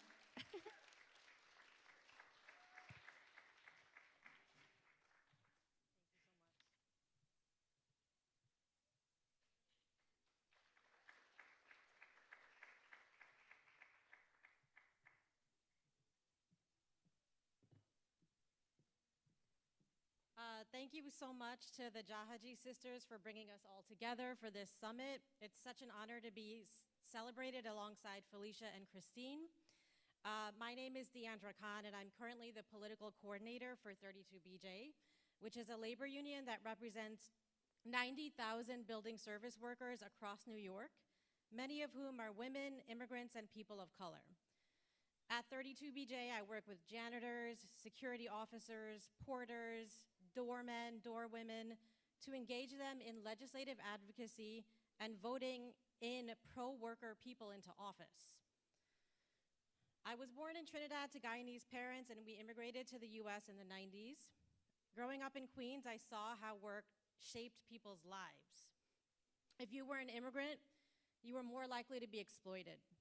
If you were undocumented, you were more afraid to make a complaint lest you be fired or deported. If you were a woman, you were more likely to be harassed. If you were queer, you were more likely to be discriminated against. Across the spectrum, your wages would be low and your benefits few. Indo-Caribbean families like ours come to the US for a better life. We work hard to make that a reality. Work will always be hard, but it never has to be exploitative. And that is the lesson of the international trade union movement that I carry with me and want to share today. From Guyana to Trinidad to Suriname to Jamaica to the US, workers have been coming together to demand dignity and respect on the job. That is radical self-love. Solidarity is a form of radical self-love, because when we come together in a union, we are powerful. The membership of 32BJ that I have the privilege of working with is a testament to that. Some of you may be or have family members who work at JFK or LaGuardia Airport, where many Indo-Caribbeans work as security officers, baggage handlers, or wheelchair attendants. For a long time, it was hard work that had little reward, low wages, and no benefits. But around 10 years ago, workers started realizing that they could demand more. They formed workers' committees to share stories. They found that they were facing the same issues. They were experiencing pregnancy discrimination. They were being fired without cause. They didn't have holidays. Eventually, they formed a union with 32BJ, and the rest is history. Now those airport service jobs are good union jobs with family-sustaining wages. We just passed a law called the Healthy Terminals Act to actually require airport employers to finally pay into their workers' health care. So now they have affordable health care. I'm so proud to have worked alongside these brave workers to help them win what they have always deserved. These fights are never easy. They take courage, organization, and dedication. But I have seen the power of a union, and every worker needs one. And you don't even have to take it from me. The data shows the benefits of a union, especially for women. Being in a union means you make higher wages and experience a smaller gender wage gap. And when more workers are unionized, we all benefit because there's upward pressure on wages. And once you come together, you can also demand so much more. You can take your demands not only to your bosses, but to your elected officials. Tens of thousands of workers rallying at the state capitol for better wages, for stronger labor protections, for the Excluded Workers Fund. That's a really powerful thing. Regardless of your background or immigration status, you have real power in a union. So if you're a non-union worker and you have issues on your job, I would encourage you to talk to your coworkers. Maybe eventually you'll want to form a union of your own, like many workers across the country are currently doing at Amazon and at Starbucks. If you are in a union, use it. Vote in your union elections. Be part of the collective bargaining process. Be part of making demands on your bosses. Be part of creating your legislative agenda for your union. Bring the Excluded Workers Fund to your union. I would not have been able to make these connections if it weren't for the example of my family, who are here today.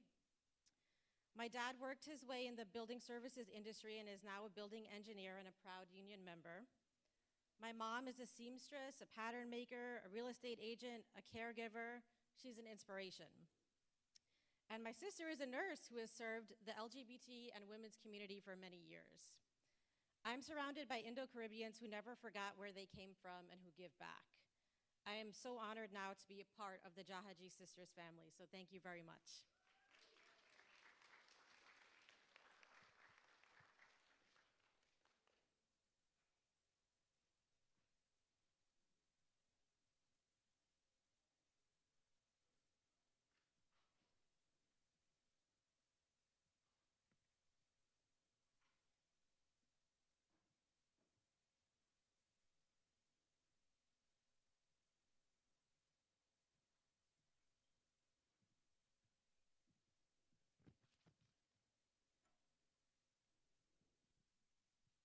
Hey everyone, hi again. It is with my great honor to now present our second honoree, our 2022 Gender Justice Champion. So I was like gonna write something for this intro, but then I decided, you know what? I need to just speak from the heart because I've known Christine for such a long time and it has been such a blessing to work with her. So where I'd like to start is these last 2 years have been rough. They've been really rough. They've been rough on our community, right? We've seen so many Indo-Caribbean women who were low-wage workers, domestic workers, lose their jobs overnight. But we also saw so many of them who were also survivors, locked in with their abusive partners. It was the shadow pandemic. In addition to the worldwide pandemic, there was a shadow pandemic that hit New York City. And advocates for survivors across the city had to get creative. We had to get creative about the ways that we were going to be reaching survivors and supporting them. We had to think outside of the box. We had to be innovative because things were so different. All of a sudden, survivors couldn't come to meet us in person, right? We had to talk to them over the phone if they could even find a chance to connect with us. And I remember in 2020, I just became a new mom. I had my little daughter, Kyra, right before the pandemic, and I stepped right back into work at the height of it when, Jahajee just started doing so much mutual aid work because that's what we were called to do. And I remember, during that time, I could pick up the phone and call Christine at any given moment. We had so many Indo-Caribbean survivors who were struggling, who needed legal support. And I could just call Christine and say, hey, there's someone that I'm working with right now who could really use some advice.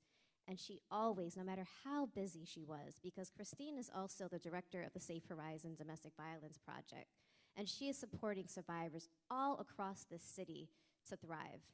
But she always made time for me, for Jahajee, to ensure that the survivors that we were working with were getting the legal support that they needed. And you know what? It's something deeply personal that brings us to this work, right? I'm a survivor. That's what brings me to this work. And the one thing that I love and appreciate about Christine is her passion and her compassion. She shows up with so much grace. I know she's working hard. I mean, we are all going through it. This is not easy work to do, but she shows up with so much grace, always with a smile on her face, and she never says no. She's always willing to help and to support.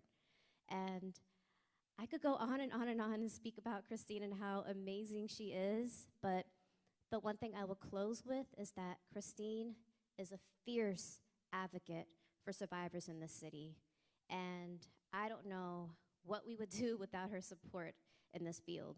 So I am so honored to give Christine this award. And please give her a big round of applause.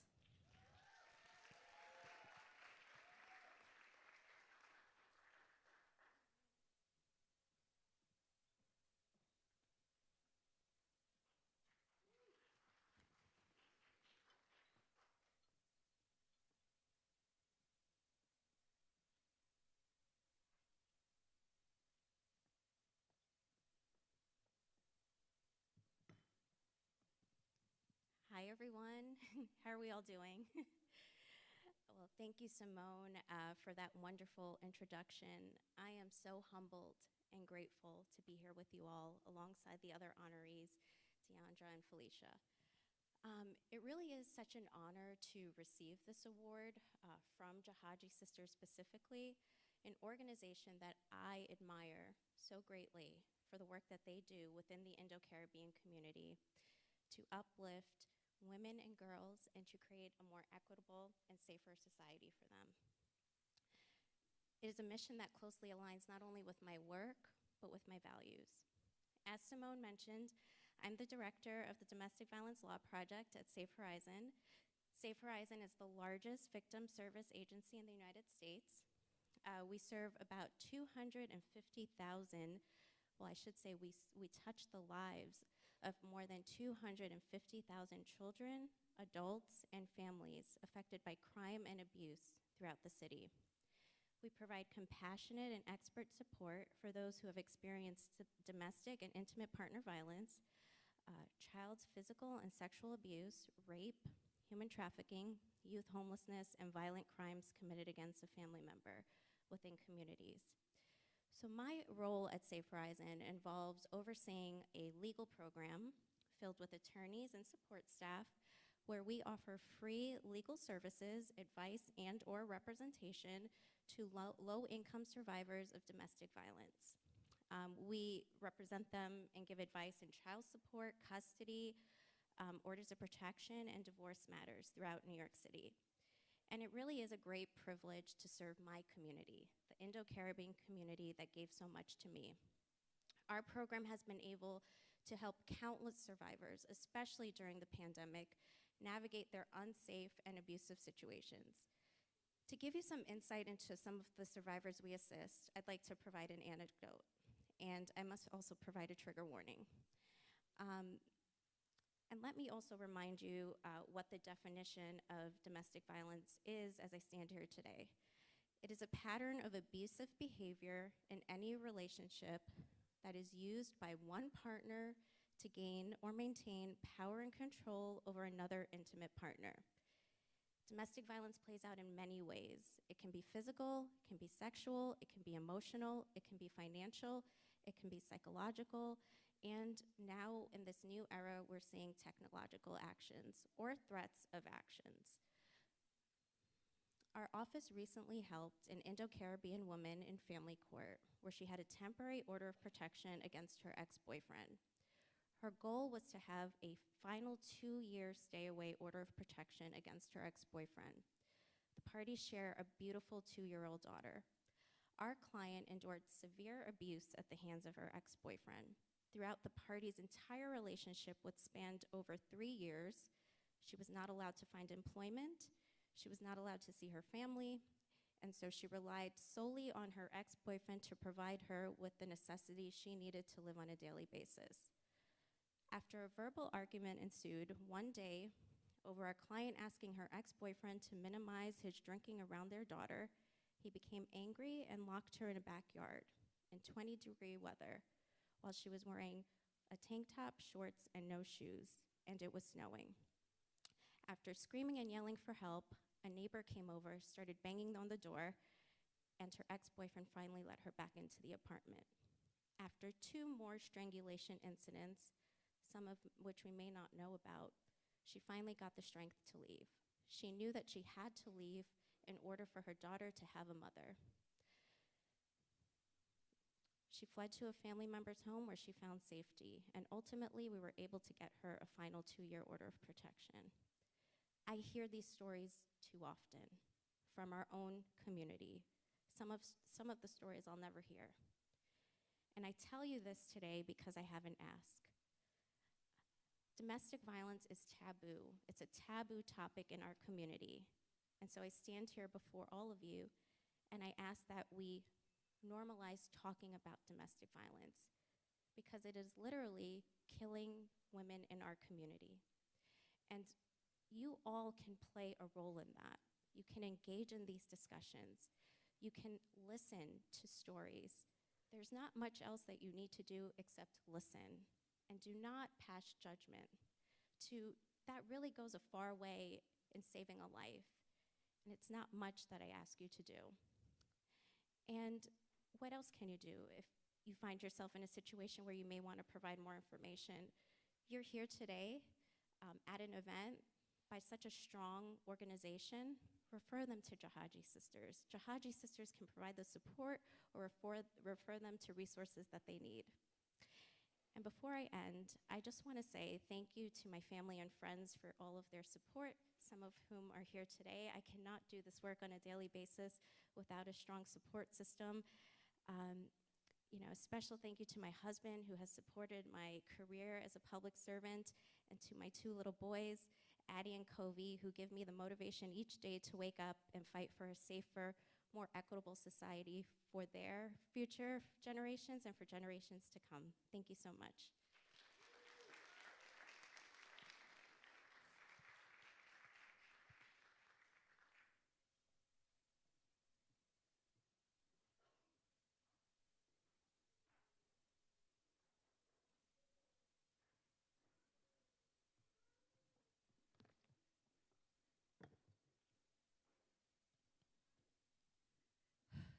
Hi, everyone.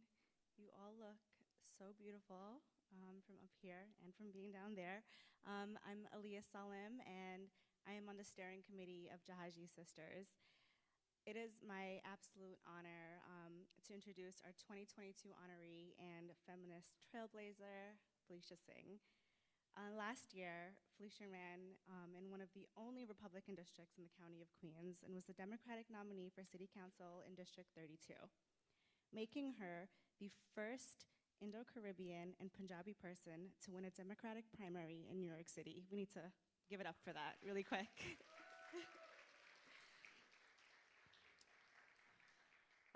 Through her campaign and her unwavering belief in radical honesty and love, Felicia really inspired so many of us to step into our power. She mobilized our entire community, and in doing so, has changed the way so many of us engage and participate in politics. When I saw Felicia's face on like a flyer or a poster, I couldn't help but be filled with pride and in many ways feel so represented and so seen. I have pictures with my son like all over Far Rockaway with Felicia's face in the background. Felicia is also a workers' rights advocate, teacher, and returned Peace Corps volunteer. She serves as the Advocacy and Campaigns Manager for Jahajee Sisters. Felicia also represents Jahajee Sisters in the Excluded No More Coalition, which you heard more about earlier, and collaborates with organizations across New York State to ensure our essential workers are provided financial security. Felicia is a trainer for the New American Leaders, an organization that supports first and second generation Americans running for office. Felicia was a teacher for over a decade and led diversity, equity, and inclusion professional development for educators. Again, I am incredibly honored. I feel extremely privileged to introduce and present this award to the amazing, incredible, well, I was gonna say a word that I can't say, but think about it, Felicia Singh.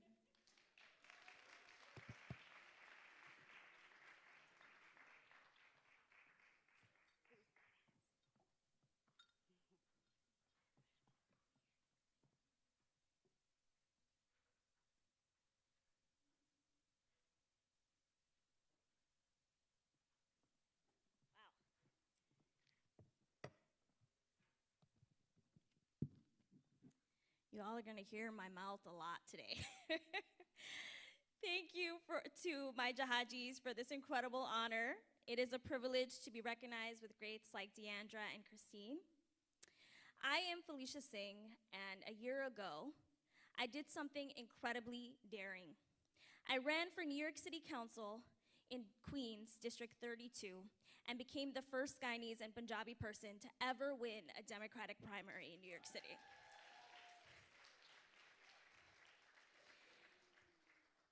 I ran for office because I wanted to build a city where systems and the work we do allow us to not only survive, but to thrive.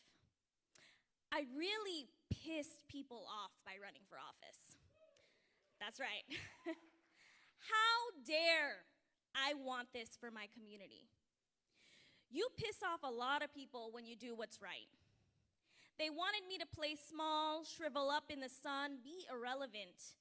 Our spirit, our campaign, our policies, our statewide support scared them so much They did everything they could to hold us back from gaining political power. But what is political power? To me, it's uplifting people who have been left out of policies and political spaces. It is teaching, sharing, learning on the issues that impact us the most, the ones we choose, not the ones the media and the right wing tell us to fear. It is working across lines of difference, meeting people where they are and showing them that we need to move forward together. It is demanding more from the people who represent us and showing us and show up to tell them that we want more. It is the belief that voting is not enough to save us, and understanding that voting does make a difference when you do show up. Who are the they that I'm referring to? The people who want us to play small, the people who told me I needed to have a seat. It was not my time and not my turn. They are the colonizers, the people who've taken our land, our freedoms and dreams.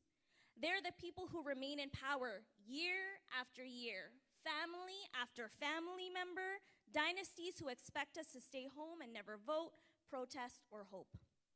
They are the police and the systems designed to make us believe they're the only ones who can ever keep us safe, when in reality, they murder and incarcerate in the name of safety. They are corporations that invest in oil while destroying our planet, and they are billionaires who get to live amongst us and never get taxed. My list can go on, and we'd be here forever. Despite them spending over $700,000 on mailers, radio ads, commercials, a van that drove around the community with my face on it, telling people I was dangerous, despite being stalked and my life threatened repeatedly, I stand here today to tell them and let them know that I'm not fucking going anywhere. I'm here to tell them that we are not going anywhere. We're gonna be their worst nightmare. How exciting. Political power is constantly being taken from us the more we believe it's not for us. When we say, oh, I stay out of politics, they say, good, stay far away. When we say, why do I need to vote? What's voting gonna do for me? They say, do me a favor, don't register to vote. When we say, I wish I felt safe in my community, they say, let's take money from schools and give more to the cops. When we say we need to protect workers, they say it's too expensive. We can no longer afford to accept representation that takes us for granted and gives us nothing in return but empty promises and lies. They think, and we've allowed them to believe, that we are a community that only cares about pagua and school holidays and duck curry competitions. We are more than that, and it's time we start acting like it. It's time to shed the parts of us that believe that they know better, that they know what's better for us. It's time we Google. I know y'all know how to Google, okay? You literally type in who is my representative in Google tonight, all of you, that's your homework, okay? And look up the names of your representatives and what they look like. And it's time for us to show up at their office and ask, why didn't they fix that pothole on 116th and Liberty Avenue? It's time. It's time, it's time. Our collective political power starts with you, because everything we have and don't have is a political decision made by somebody else that's not you. From the food you can afford to buy, to the income you make, to the health care you receive, the quality of the schools in your neighborhood, to the air quality you breathe, everything is decided by somebody else that's not you. Let that sink in. Let that make you mad. I want to leave you with this poem, as I feel it is a perfect depiction of what it's like to achieve political power in this country, in this city, in this state. The poet talks about a haunted house. This is a symbol for our political systems and any system that abuses us, and it's a symbol for our representatives.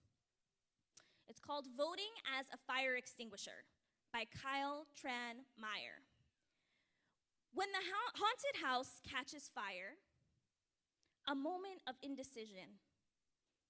The house was, after all, built on bones and blood and bad intentions. Everyone who enters the house feels that overwhelming dread, the evil that perhaps only fire can purge. It's tempting just to let it burn. And then I remember, there are children inside. Political power is not just for you, it's for us. And when we love we more, we'll finally have it. Thank you.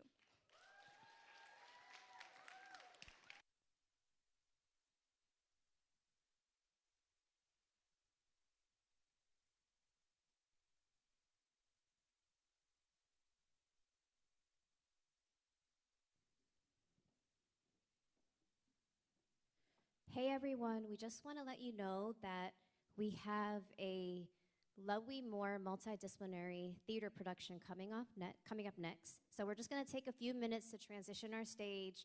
So please enjoy your dessert, enjoy chit-chatting with each other. Actually, get some beverages if you want. Take a moment to just take care of yourselves as we transition the stage. Thank you so much.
Testing.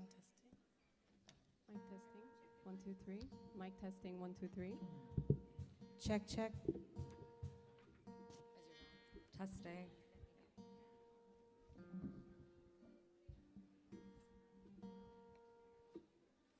Good evening, everyone.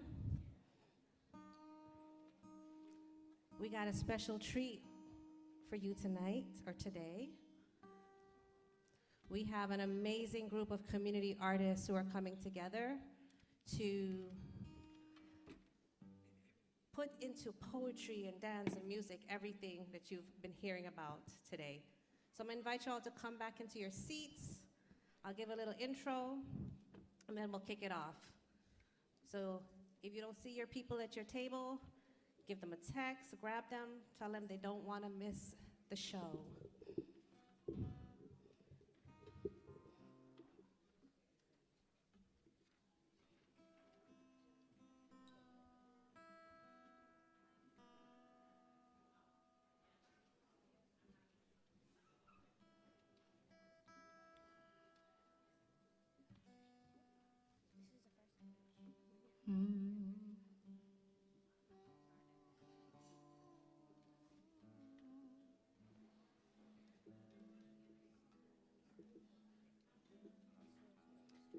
So as you're getting into your seats, I'm going to say that this piece does address some very tender issues.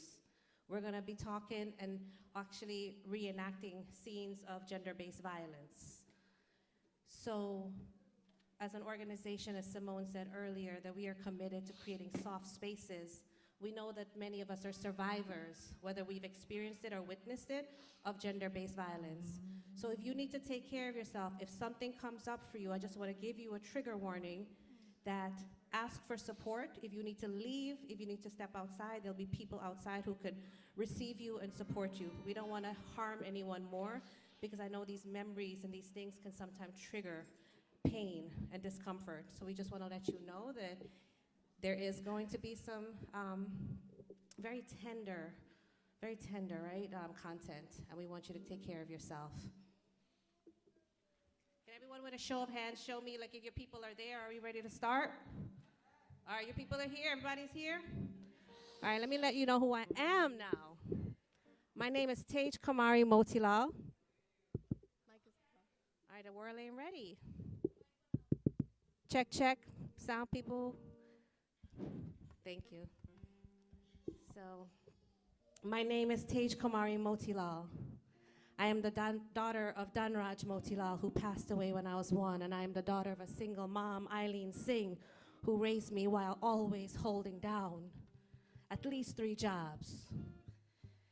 And you know, in my life, we all have moments, right? Moments that invite us to love ourselves more. The moment for me was when I was young and growing up in Guyana. One of my grandmother's sisters used to call me Blackie. She used to call me Blackie. My skin was too dark, apparently. Hey, take this umbrella. Don't go out in the sun like that, you could turn black.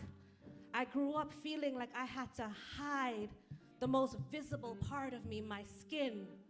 I grew up thinking I wasn't enough, I wasn't worthy, and I had to be in the shadows. So I was shy and I shrunk and I didn't take up space. But today y'all see me up here. I ain't afraid to take up my space because I have learned how to love me more. Woo! And that is what self-love is about. It's about how do we find power and agency in ourselves? How do we find beauty, even when the rest of the world are bowing down to our oppressors who have glorified whiteness and said fair skin is how you gotta look. No, our people are people who come from dark skin. We got Dravidians in our lineage. We are people of the earth. We are earth babies. We are people of the sun. We love to be kissed by the sun. So that's my journey of self-love. And the theme tonight is love we more. Because we really believe that when we love we ourselves more, it's foundational to loving each other more. And by that, we can then demand that the system loves us back. And that's the piece we're going to be sharing with you tonight, Love We More, speaking to Jahajee sisters' work. I want to take a moment to just shout out this amazing, amazing, amazing group of community artists, musicians, actors, poets, my children, my husband. It's been a month, y'all. We put this together in a month. I just want to let y'all know, though, it started. I was so glad that Felicia was the first one, the one who spoke before me, because she reminded me of her fire. Felicia has been building out our member program, and she reminded me, you can't start this without starting with our members. So the first time I came back into my role as artist and activism resident, I went to a membership meeting. And Felicia was like, what's the plan? What's the plan? What you doing, Tej? I said, I'm just going to play a song. I came in and I played the song Love Me More, which is you'll hear tonight. And it was my way of finding, is there resonance, right? If there's resonance, if the people are feeling it, if they're connected to it, there's some there. So we've built this whole production out of that moment of resonance because people were feeling it. And we've continued to grow and evolve from there. This piece is co-creative. It's not just one person. I consider myself a curator of it, a director of it, but it was community created. We integrated creative practice into our community circles and into our membership meetings. All of our members wrote poetry, and when you hear the end of tonight's performance, that's all of their voices. We go full circle to our members' voices. And then we put a big call out to artists. We invited artists, and artists joined us, and they wrote their own poetry. So that's what you're gonna experience tonight. Poetry, some skits, and some music. And we even rewrote the song, Love Me More to Love We More. So this is what you're gonna experience tonight, and I want you to know there's many, many hands and hearts and voices that went into creating this tonight. And let's give it up for the band, y'all. We got Nirvan on the drums.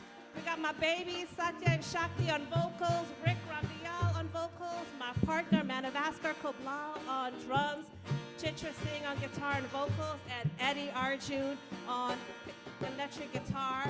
And that's our band. They're gonna be rocking it with us tonight. I'm not gonna go through everyone in the show, but read your programs. We're all in there. Enjoy, y'all.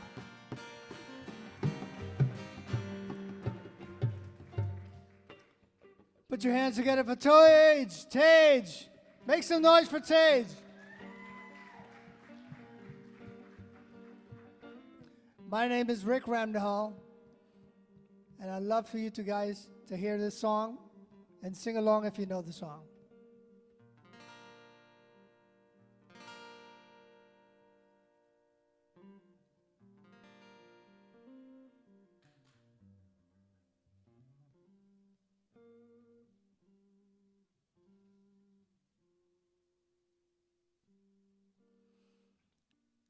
Have you ever felt like being somebody else?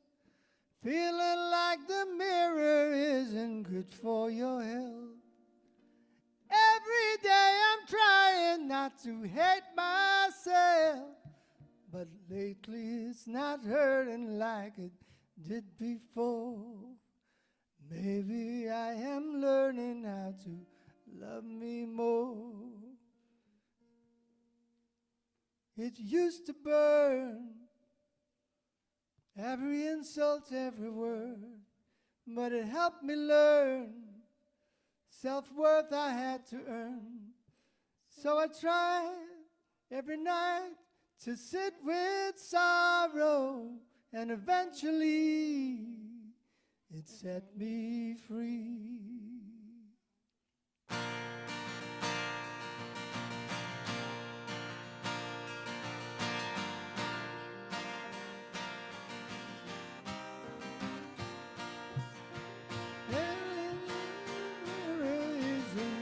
For your head. Every day I'm trying not to hate myself. Lately it's not hurting like it did before. Maybe I am learning how to love me more.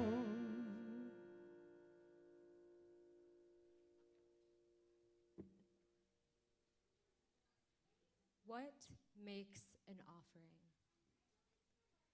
It is a sincere desire from the heart, shaped with nothing but warmth and love, to give my presence to what is known and unknown, a prayer of survival despite who you call God or don't. Today we make offerings from our soul to yours, reflecting our own wishes and dreams. As we light the way to each other's liberation, we know that the path is never ending.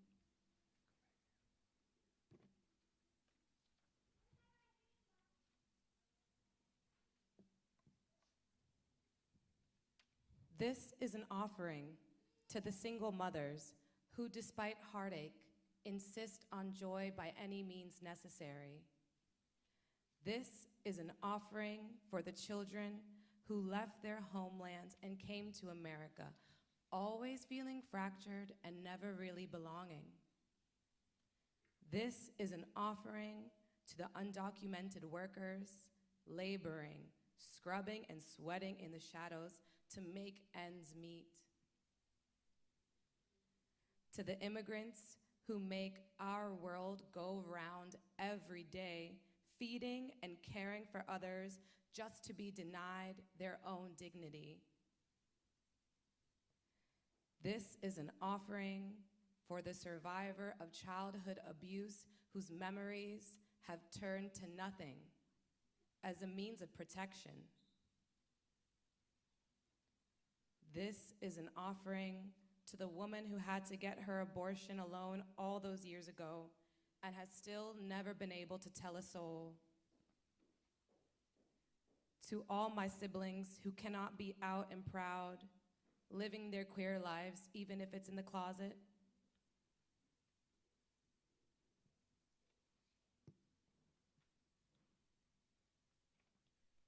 This is an offering for the young wife who endured his violence but made it out alive. This is an offering for our trans siblings in our Caribbean homelands.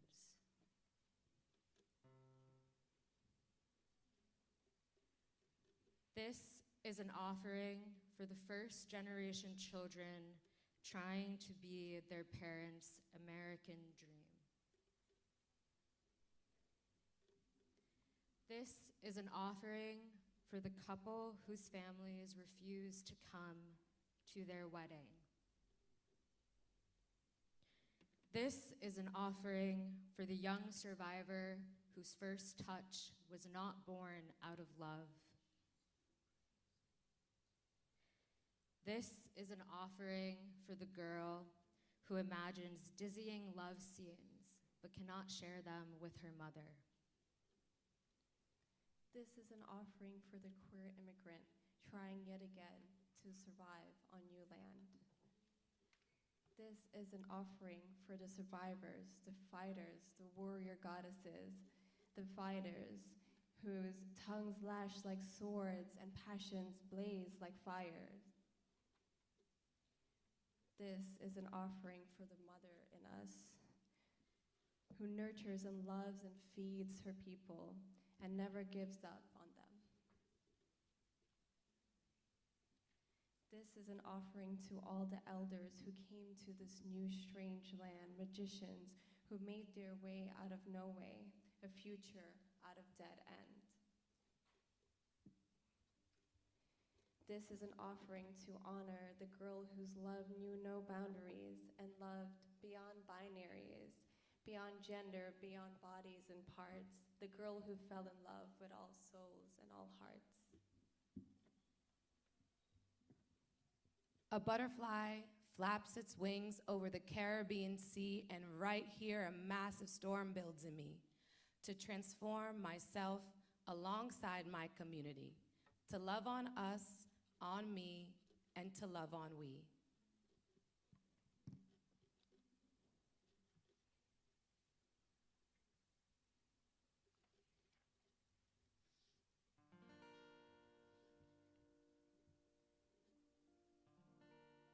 Have you ever felt like being somebody else? Feeling like the mirror isn't good for your health. Every day I'm hurting like to be myself, but lately it's not hurting like it did before. Lately it's not hurting like it did before. Just a little bit, love me more. Love me more, just a little bit, love me more. Whoa, whoa, whoa, love me more.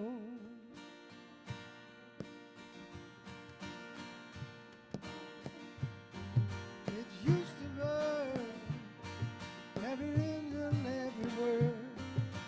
Find a way.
When we first met love,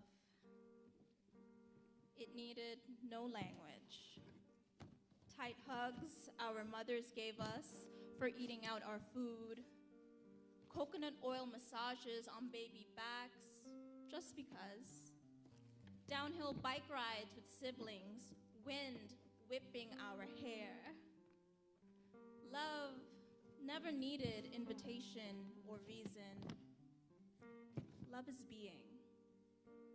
Love is the particles in the air, sun kissing our skin, smiles we gift one another. Being is no longer simple to us. We dress ourselves in all the tasks we do. We don hats of efficiency. Our skills are sashes, coats of degrees, overtime hours. Our labor became our being. Our labor is sewn together by umbilical cords. The fallen ones, the ones still touching the skin. We are a people who love our fallen skin. Past labor sleeps in the palm of our hand. Memories of a nani who used to pise masala, a chacha who just cut cane till night shet, an aja who come in this country to walk in the factories all holidays, hard workers who love even harder. They are greater than their labor. They were so we could be. They loved so we could be. We be, we love, love we. Love is not a result, not something that only shows up when the hard work is over. Love is. And it is from love that we are able to labor, to scream, to sing in solidarity and all worthiness. Love sits in the palm of our hand, is there before labor and lines, is there before umbilical cords. There is love, and then there is labor, not labor for love. Maybe I am learning how to love me more. Maybe I am learning how to love me more, just a little bit. Love me more, just a little bit. Love me more, just a little bit. Love me more. Hey Eileen, you're not done with them dal puri yet? I will just get 3 more order for $100 dal puri, and we still gotta make the chicken curry. Hurry up with the damn dal puri already, na man. Oh, lad. What me gonna do with this life? Me got to walk all hour in the night. Got to get up before dawn for meat. Cook roti all day long. Boss only barking, demand all day long. Me even can't sit down for 2 minutes for catch me breath a little bit. Look how my hands swell up and get red, red, red. Me go walk when me tired. Me go walk when me sick. When me dead and all, me go walk. God, watch this life, eh? But what me gonna do? Me not got nobody.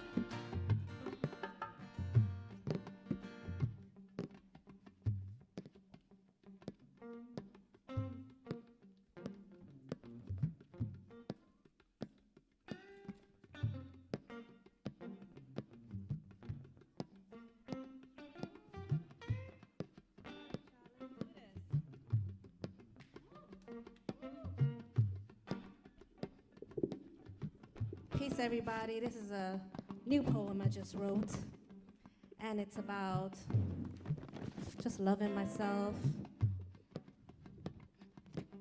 And I hope y'all will be inspired to love yourself more and work less. Because we as a people, we know hard work, but can we know some softness? Future generations will one day remember and savor us because we worked softly and we lived loud. No longer will generational scars fester as we labor, pushing real hard for raises, praises, pats on back, more money.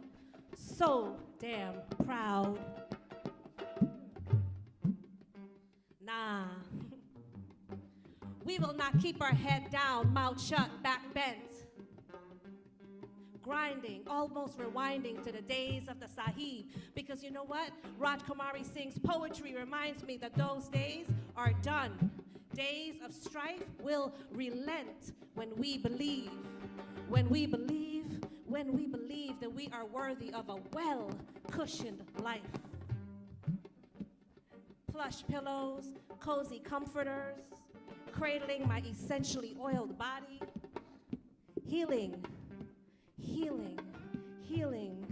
indentured scars, lashes upon lashes, coolie cries, tilling soil from sun up till sundown, spreading legs wide till he subsides, breathing, resting, resisting, bloodshot eyes destined for our demise. Too tired.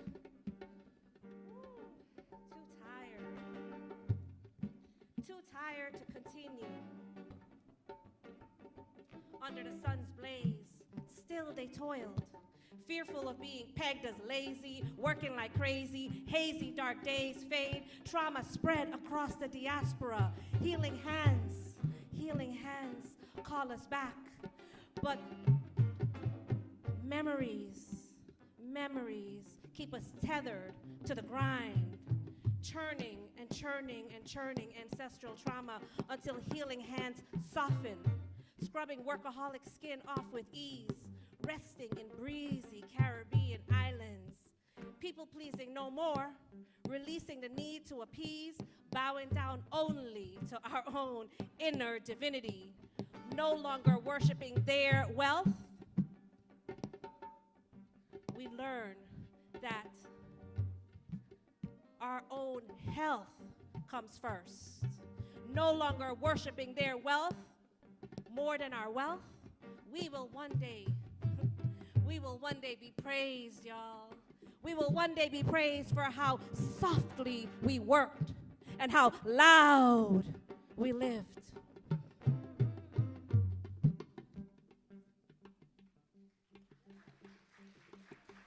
Maybe I am learning how to love me more. Maybe I am learning how to love me more. Just a little bit, love me more. Just a little bit, oh, love me more. Just a little bit, love me more.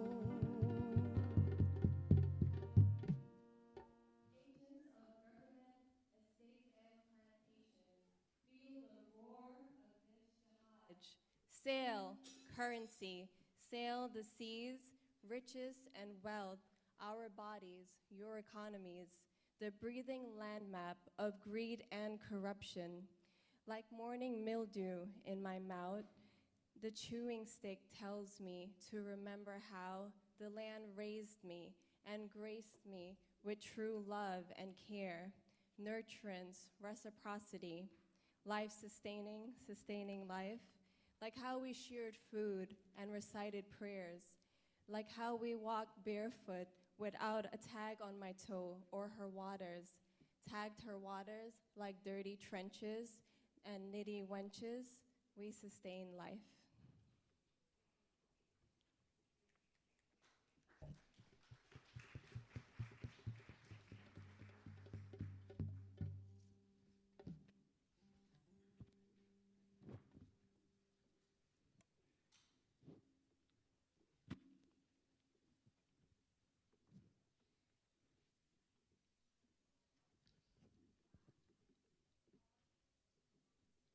Hey, me there home. Me there in the kitchen. You there in the kitchen? You know, you's a real good for nothing, you know. I come home working hard all day, and the house there in this condition. What kind of woman is you really, eh? You know, I'm trying my best, you know. I cook, I clean, I take care of our son. I work 3 different jobs. What more you want from me, eh? Your mouth proper strong today. Now make me weak, You're good for nothing, mother. Never teach you how to be a good woman and to stay in your place, eh? I mean, I remember when she used to take them licks, right? I used to hear them. I used to feel bad. But you know, I asked myself, I think she just asked for it. You're right. I'll stay in my place. Well, what are we going to eat for dinner then? Well, me cook enough Sunday for last us the whole week, so I can heat up some leftovers for you. Leftover? Leftover? Like you done proper American now. Oh my God. Me, mother, does cook hot food for all Abby every day. She wake up in the morning, she catch fish, she plant she garden, she sell a market, and take care of all she picnic them. And what? The house shine from top to bottom. And you know what? She knows she plays too. Well, I'm not your mother. I'm sorry. I cook all day for last us the whole week because I don't have time. Even now, me get work for my job. You job? You job? Why you just act like you's the only one that is walking this house, eh? I just walk too. I just walk hard. I just walk down.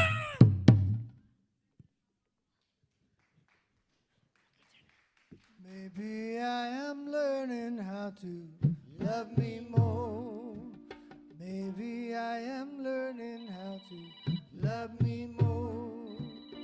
Have you ever felt like being somebody else? Feeling like the mirror isn't good for your health. Every day I'm trying not to hate myself.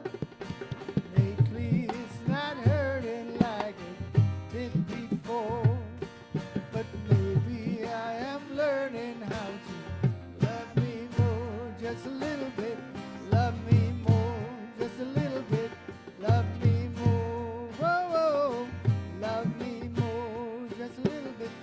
Love me more.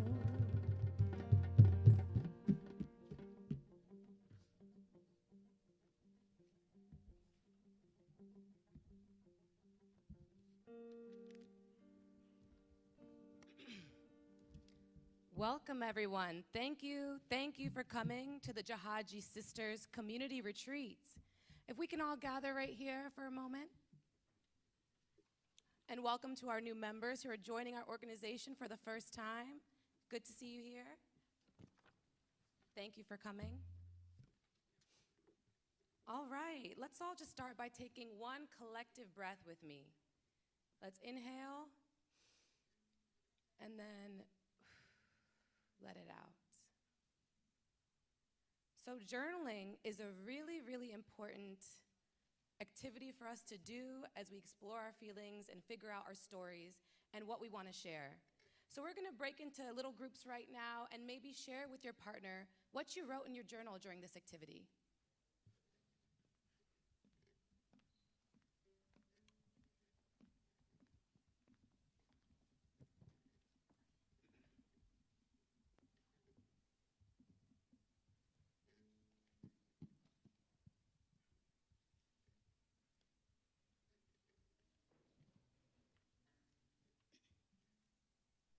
I'm exhausted of the cries that are muffled throughout the generations, the toxic trait that is plastered onto Caribbean nations.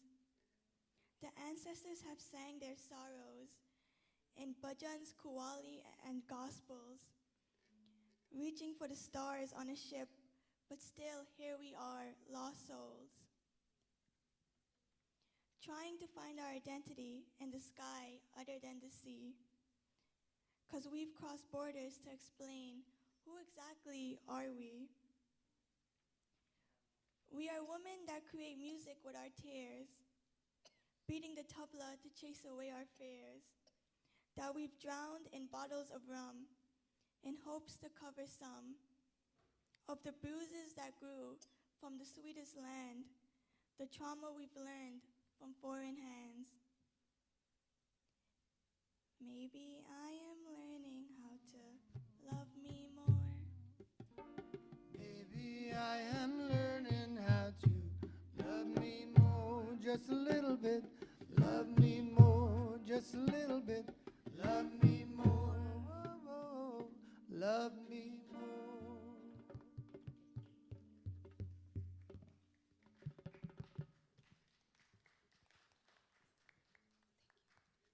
Why didn't you poison him?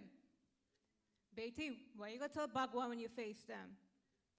This conversation lives rent-free in my mind. Shame still washes over me as I think about that day. Not because I felt bad about having the thought, but because I knew I wasn't a good person for having the thought in the first place. I remember staring at the frail, tiny woman in awe with hot tears in my eyes. I forgot she was 84 years old. There is a beautiful quality about her, almost youthful, like, I don't know if it's her quick-witted mind, sharp mouth, or heart of gold. I didn't have any living grandparents of my own, so I adopted her as my own. As my mother's cousin went into detail about her abuse, my soul left my body. She used to fast during the week so she could make her way to the mandir to give offerings. She relied on prayer as a lifeline to stay alive. Sadly, there wasn't a weekend where she didn't feel like she was clean or that she fasted properly. Her husband, he used to stumble into the kitchen demanding something rank for breakfast. She was scared to make eye contact with his bloodshot ones, scared to deny his orders, scared to deny his desires. There was a time she said no in the name of God. He threw the empty bottle at her, barely missing her head. She proceeded to pick up the shards shattered against the wall, piece by piece in her hands, cleaned the kitchen, and quietly handed him his breakfast before leaving the house in tears. There were Sundays he used to chase her down the road, tie her up, beat her, violate her in unimaginable ways. The beatings were worse when life was growing in her womb. One thing was certain, though. She always made it to God's house on Sunday mornings. It was where she found the comfort with the women in her community.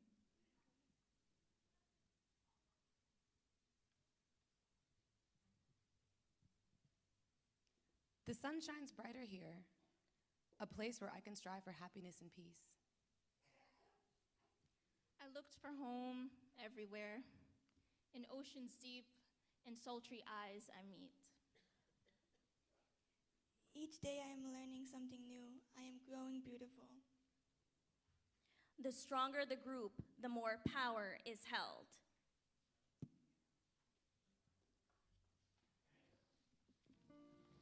Have you ever felt like being invisible? Feeling like the system's stealing all of our will.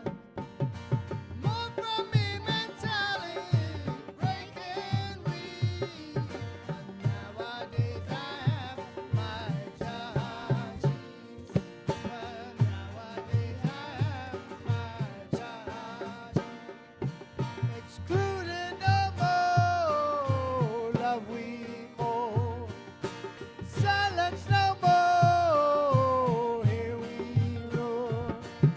Excluded no more, here we soar.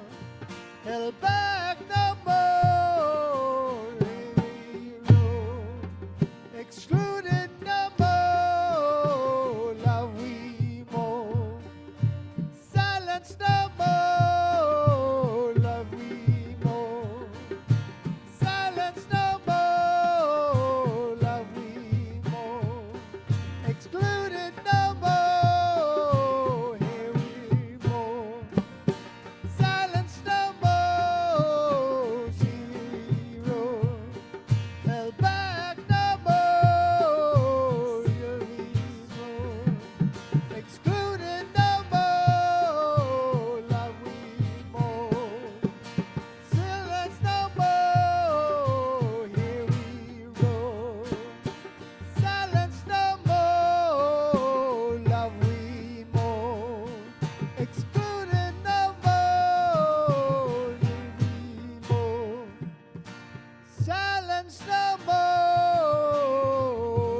I came back, truck with my 12-year-old son. Get held. Went to the detention center. Finally get out. Live with my sister in a one-bedroom apartment. Stayed home with no money. Starting to do domestic work, cleaning. Receive little paid. Don't know about help at that time. Got a babysitting job. Met other nannies. Shared my stories. Determined to educate myself. I came here for the American dream, you know. I tried to get my GED. It took me 2 years. Lots of hardship along the way. Always working a couple of jobs to make ends reach. Supporting a son back home, it's complicated. Did a business marriage, still waiting and undocumented. I want to pursue my education. I did a test, I get 88%. Then the pandemic hit. I'm broken again. Someone told me it was Jahajee sisters. I called them. I got support. Simon called me every single week. I got money. I get support. I get food. I get card with funds, and I get sisterhood. I am happy with the help I received from the Jahajees. If it wasn't for the Jahajees and their support and going to their meetings, I could not know what love is. They showed us how to meant to be loved and uplift. Who can we call on when the world doesn't even see us? It was my Jahajees who supported us and gave us answers. There are a lot of women and girls out there like myself working hard, treated badly. They need to raise their voice and ask for fair pay. We can't allow people to use and abuse us.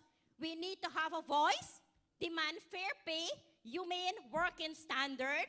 With this community, I can now advocate myself. I want to be an empowered woman speaking the truth from my heart.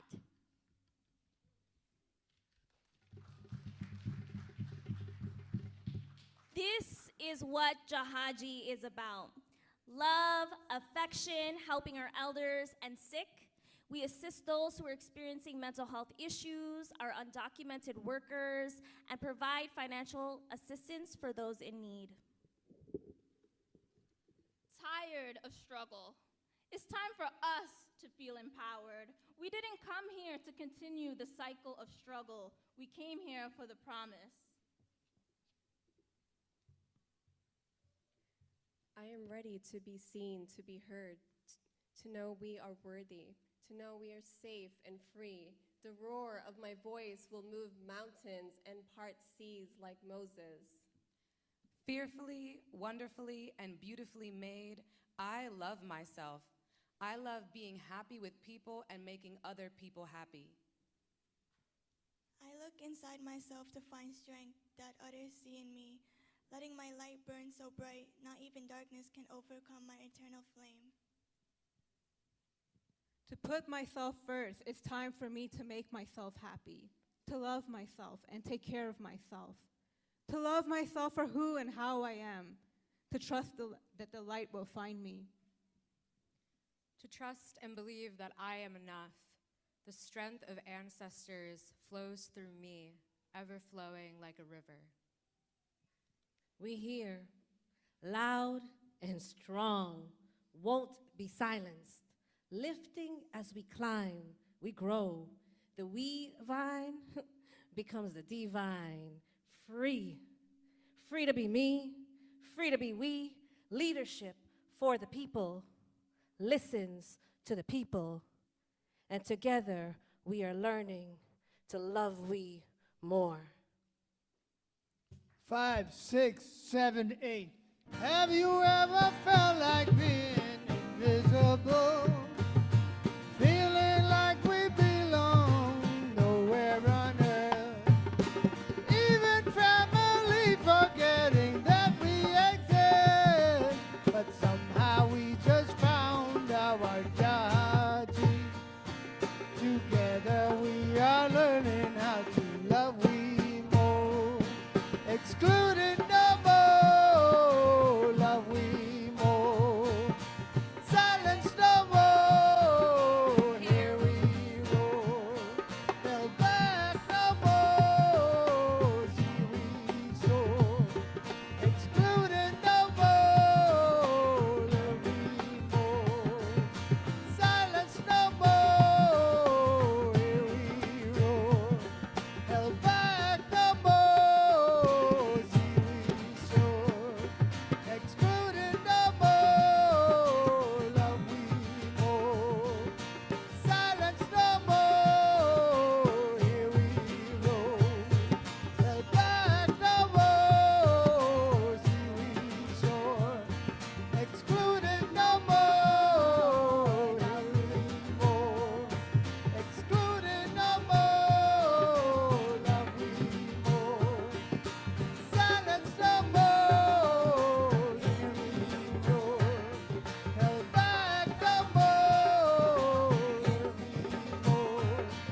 we are learning how to love we more. Excluding no more, love we more. Silence no more, here we roar. Held back no more, see we soar. Excluding no more, love we more. But nowadays I am my Jahajee.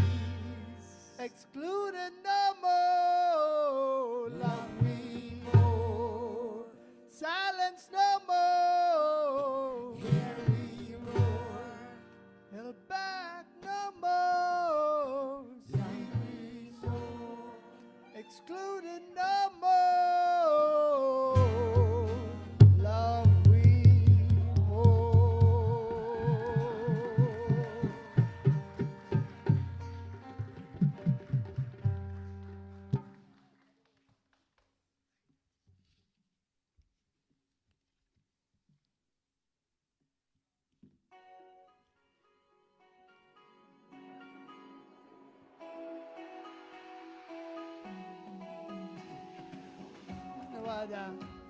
Let me love up each other. Let me dance together. Hold on to one another. तेरे संग झूल रहा है मेरी बाहों में जग सारा. मेरा नाम करेगा रोशन जग में मेरा राज दुलारा. तुझे सूरज कहूँ या चंदा, तुझे दीप कहूँ या तारा.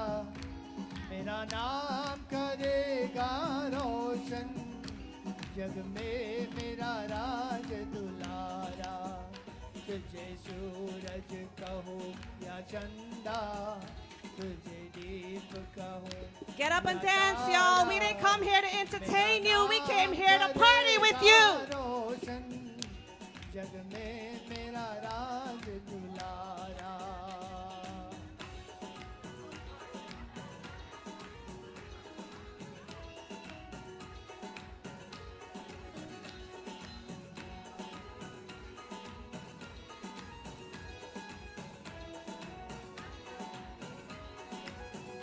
मैं कब से तरस रहा था मेरे आंगन में कोई खेले.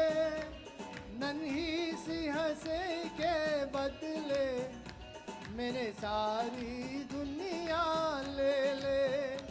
तेरे संग झूल रहा है मेरी बाहों में जग सारा. मेरा नाम करेगा रोशन जग में मेरा राज दुलारा. तुझे सूरज कहूँ या चंदा, तुझे दीप कहूँ या तारा. मेरा नाम करेगा रोशन जग में मेरा राज दुलारा.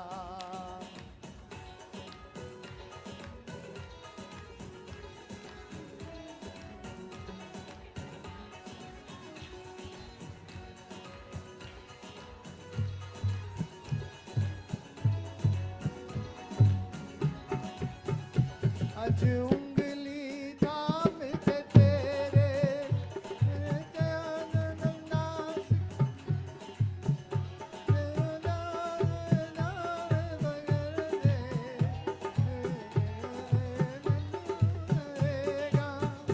तू मिला तो मैंने पाया जीना का गया सहारा. मेरा नाम करेगा रोशन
and my mentor.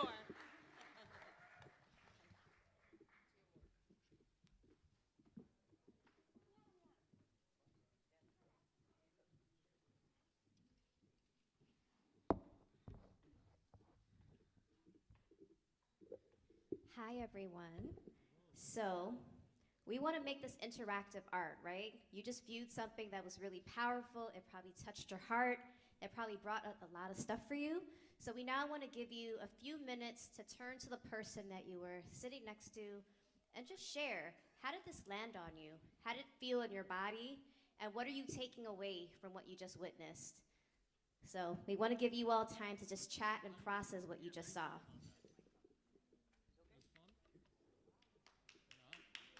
And there's like paper on your table, there's markers, if you need to write it down, whatever you need to process. But I think the easiest thing might be to just turn to the person sitting next to you to just chit chat a little bit.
Hey everyone, I hope you all enjoyed that little break and had a chance to talk with each other and to really process what you've just seen. I want to let you know that our program is not done yet. We still have an amazing keynote who's coming up and a member who's going to be sharing their story. Just give us a second to transition, but again, please help yourself, take care of yourselves right now, and I hope you enjoyed having time to process what you just watched.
This is the music boss.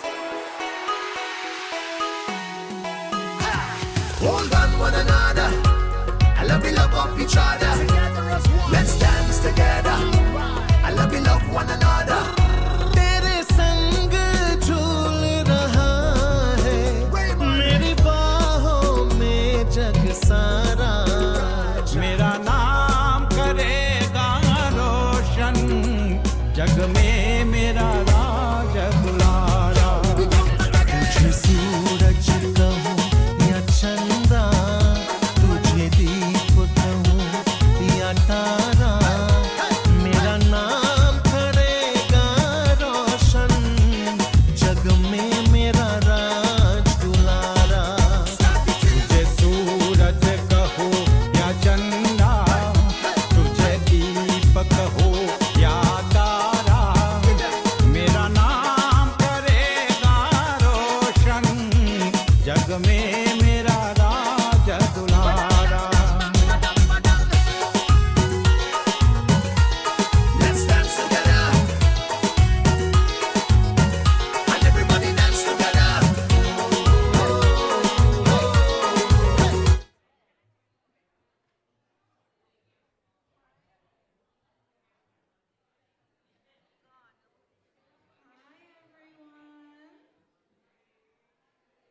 I said, hi, everyone.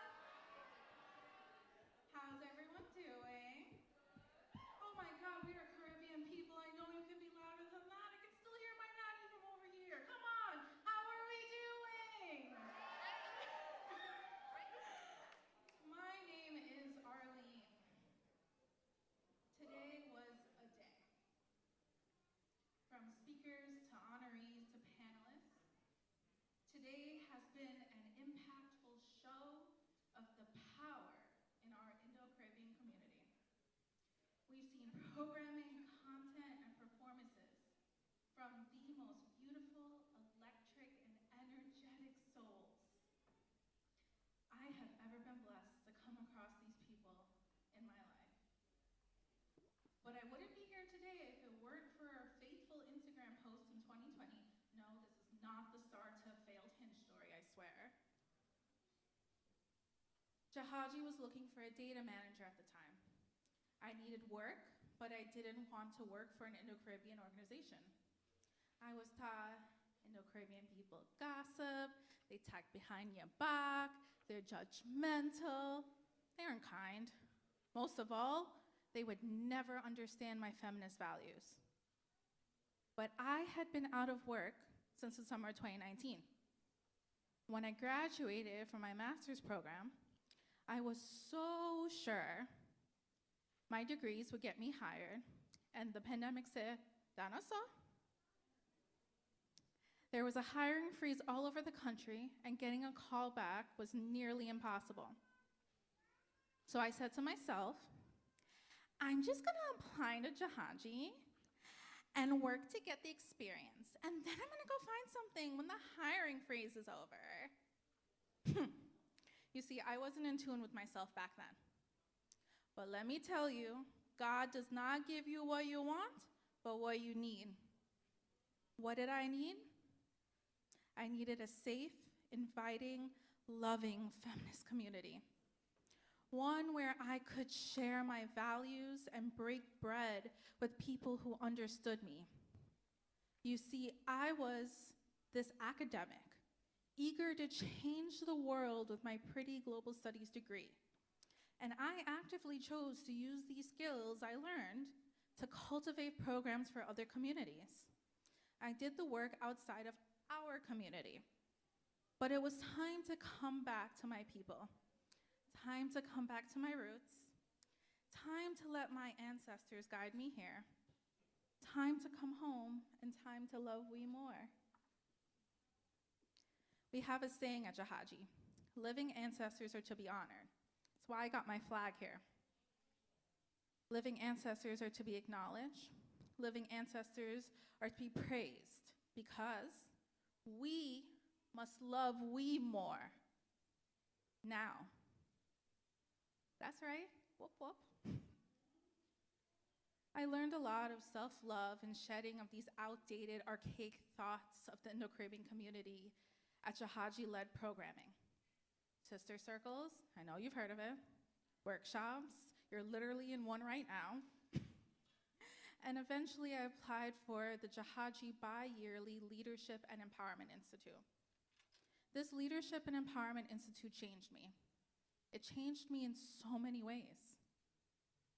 Let me tell you, I walked in with an open mind and an open heart, thinking, I'm gonna have a fun retreat weekend with my new besties, and in a couple of months, after monthly workshops, we're gonna have another fun weekend in the woods, and it'll be great. Unbeknownst to me, I transformed myself. I'm not the same person before this. Throughout my time at the Leadership and Empowerment Institute, I learned to cultivate a deep sense of vulnerability, focus, and meaning to my life. Through the breakdown to breakthrough model, I was able to speak for myself, vulnerably, and hone in on my strengths. In my time at the Leadership and Empowerment Institute, I was able to really find a sense of peace within myself and love for my community. From these experiences, I am now not only able to be a stronger leader, I am empowered in my newfound strengths and truly believe I can and will carry the wisdom I learned at the Institute forward and share it with others, share it with you. So, I am taking a moment to thank you. Thank you, thank you, thank you. Thank everyone back there, thank everyone outside these doors, everyone downstairs, everyone up there, thank you. Thank you for seeing past my archaic views. Thank you for showing up for what is truly true love. Thank you for becoming my family. Thank you. Now, I want to acknowledge and take a minute to just say that everyone in this room is going through something. We are all dealing with stuff in our lives. We're all in need of a break from the stress. We are all coping from things unknown to the brethren sitting behind you, beside you, and in front of you. Yet you chose to spend this once shining, but now kind of dark, Saturday, sharing smiles, laughter, and even some tears. Don't front, I saw a couple of you tearing up. Our time together is even more special. It brings power to our souls to go home and go back to cope with these moments. It gives you the life-sustaining community to enrich you with the healing necessary to find a way to keep going. So again, I want to take a moment to thank you. Thank you for taking your Saturday to be with us.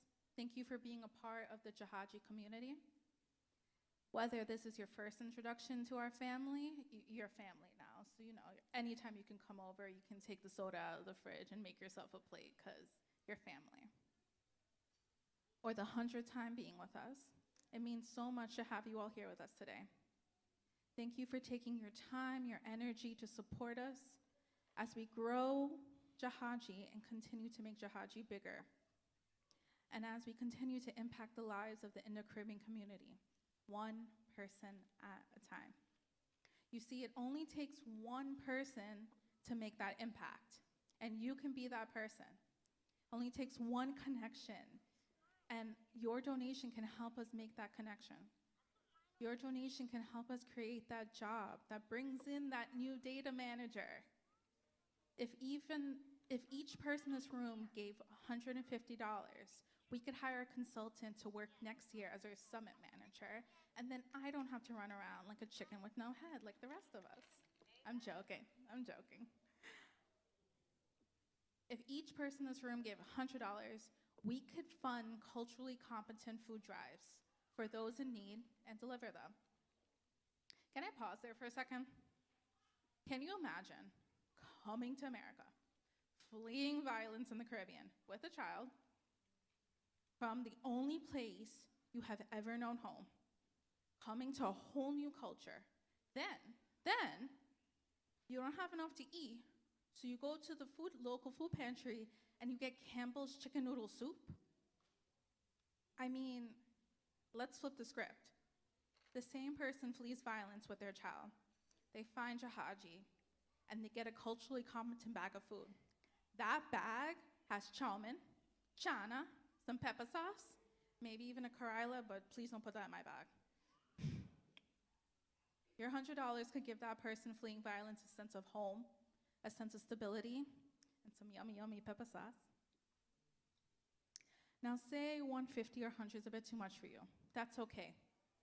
If you can give 50, you can cover one month's Sister Circle. If each person gave $5, it can help us continue our programming in so many ways. I know money is tight for some of you, and if you cannot give today, that is okay. There are so many volunteer opportunities across our organization that you can tap into.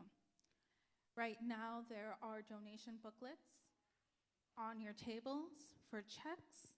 You can head to jahajeesisters.org to donate. I also take Venmo, Cash App, and Zelle, not affiliated with the Jahajee Sisters. I take Venmo, Cash App, and Zelle. No, but in all seriousness, all of your work, all of your help, all of your support, and all of your donations help us in so many ways. So I'm going to give you all a moment to really dig deep and think about what you can give and how you can support us. Thank you.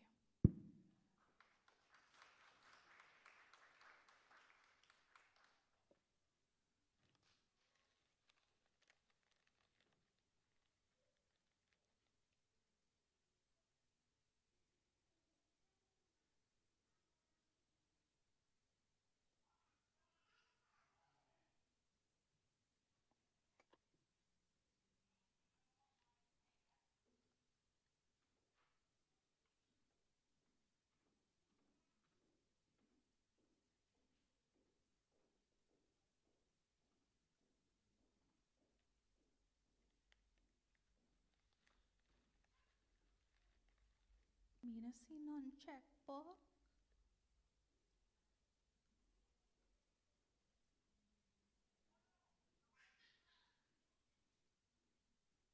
Is that outdated to have a checkbook?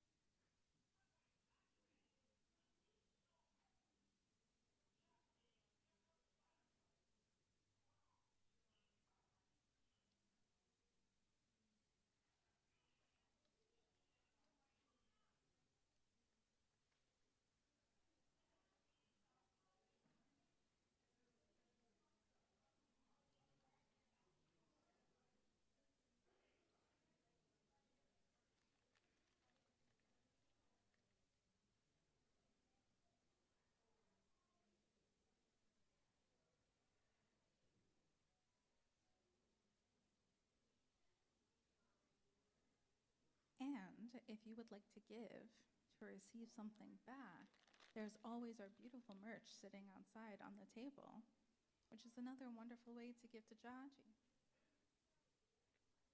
Who doesn't love a tote bag in New York? I feel like it's our staple, like bagels.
Thank you, everyone who were able to give today.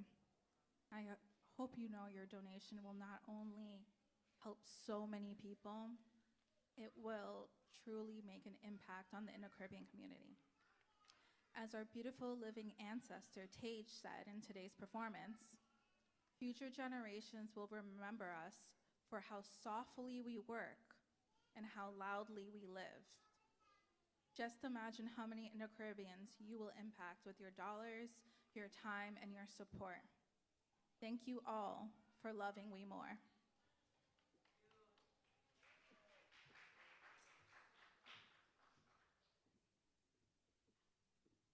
Hey everyone. All right, we got to get the energy up in here, okay? We're going to do some call and response right now, okay? So when I say, when we love, wait, how do I want to do this? I'm like, I have not rehearsed this, so, okay. I'm going to say love we, and you all are going to say more, okay? Because we got to pick the energy up, because we have to pick up the energy for this beautiful sister that's coming up after us right now. Okay, so when I say love we, you're going to say more. Love we? More. Love we? More. Love we? More. All right, we got to do it. That was okay. Let's try that again. And when you respond after, you're gonna pick it up just a little bit louder, all right? Love we? More. Love we? More. All right, cool, thank you. I just want to make sure y'all were still with us. Okay. So I have the honor right now to introduce our keynote speaker, who is just such a phenomenal and amazing human being. So many, many years ago, when Jahajee Sisters was first starting out, we were talking about, okay, all the things that were impacting our community, and reproductive justice was one of the issues that we resonated with. And we actually brought Loretta Ross out from Sister Song, the founder of Sister Song, to come out and do a training with us so that we could educate ourselves on what the reproductive lens is and how we could train young people to understand that, and to also to understand what intersectional feminism is. So this next person is carrying on the legacy of Loretta Ross so beautifully. She is an artist, she is an activist, she is a nationally sought after facilitator, speaker, and organizer. She is the only woman among the 4 founders of Charlotte's Black Gay Pride celebration, the first in the Bible Belt. Monica focuses her work on fighting for sexual and reproductive freedom, and she is also committed to birth justice as a certified doula. Monica is also a phenomenal singer because not only does she organize, not only does she enact policies and advocacy through her work as the ED of Sister Song, she also believes in the power of radical imagination and using the arts for social change. So I don't want to talk anymore. I just want to bring her up here to just do her thing. So thank you so much.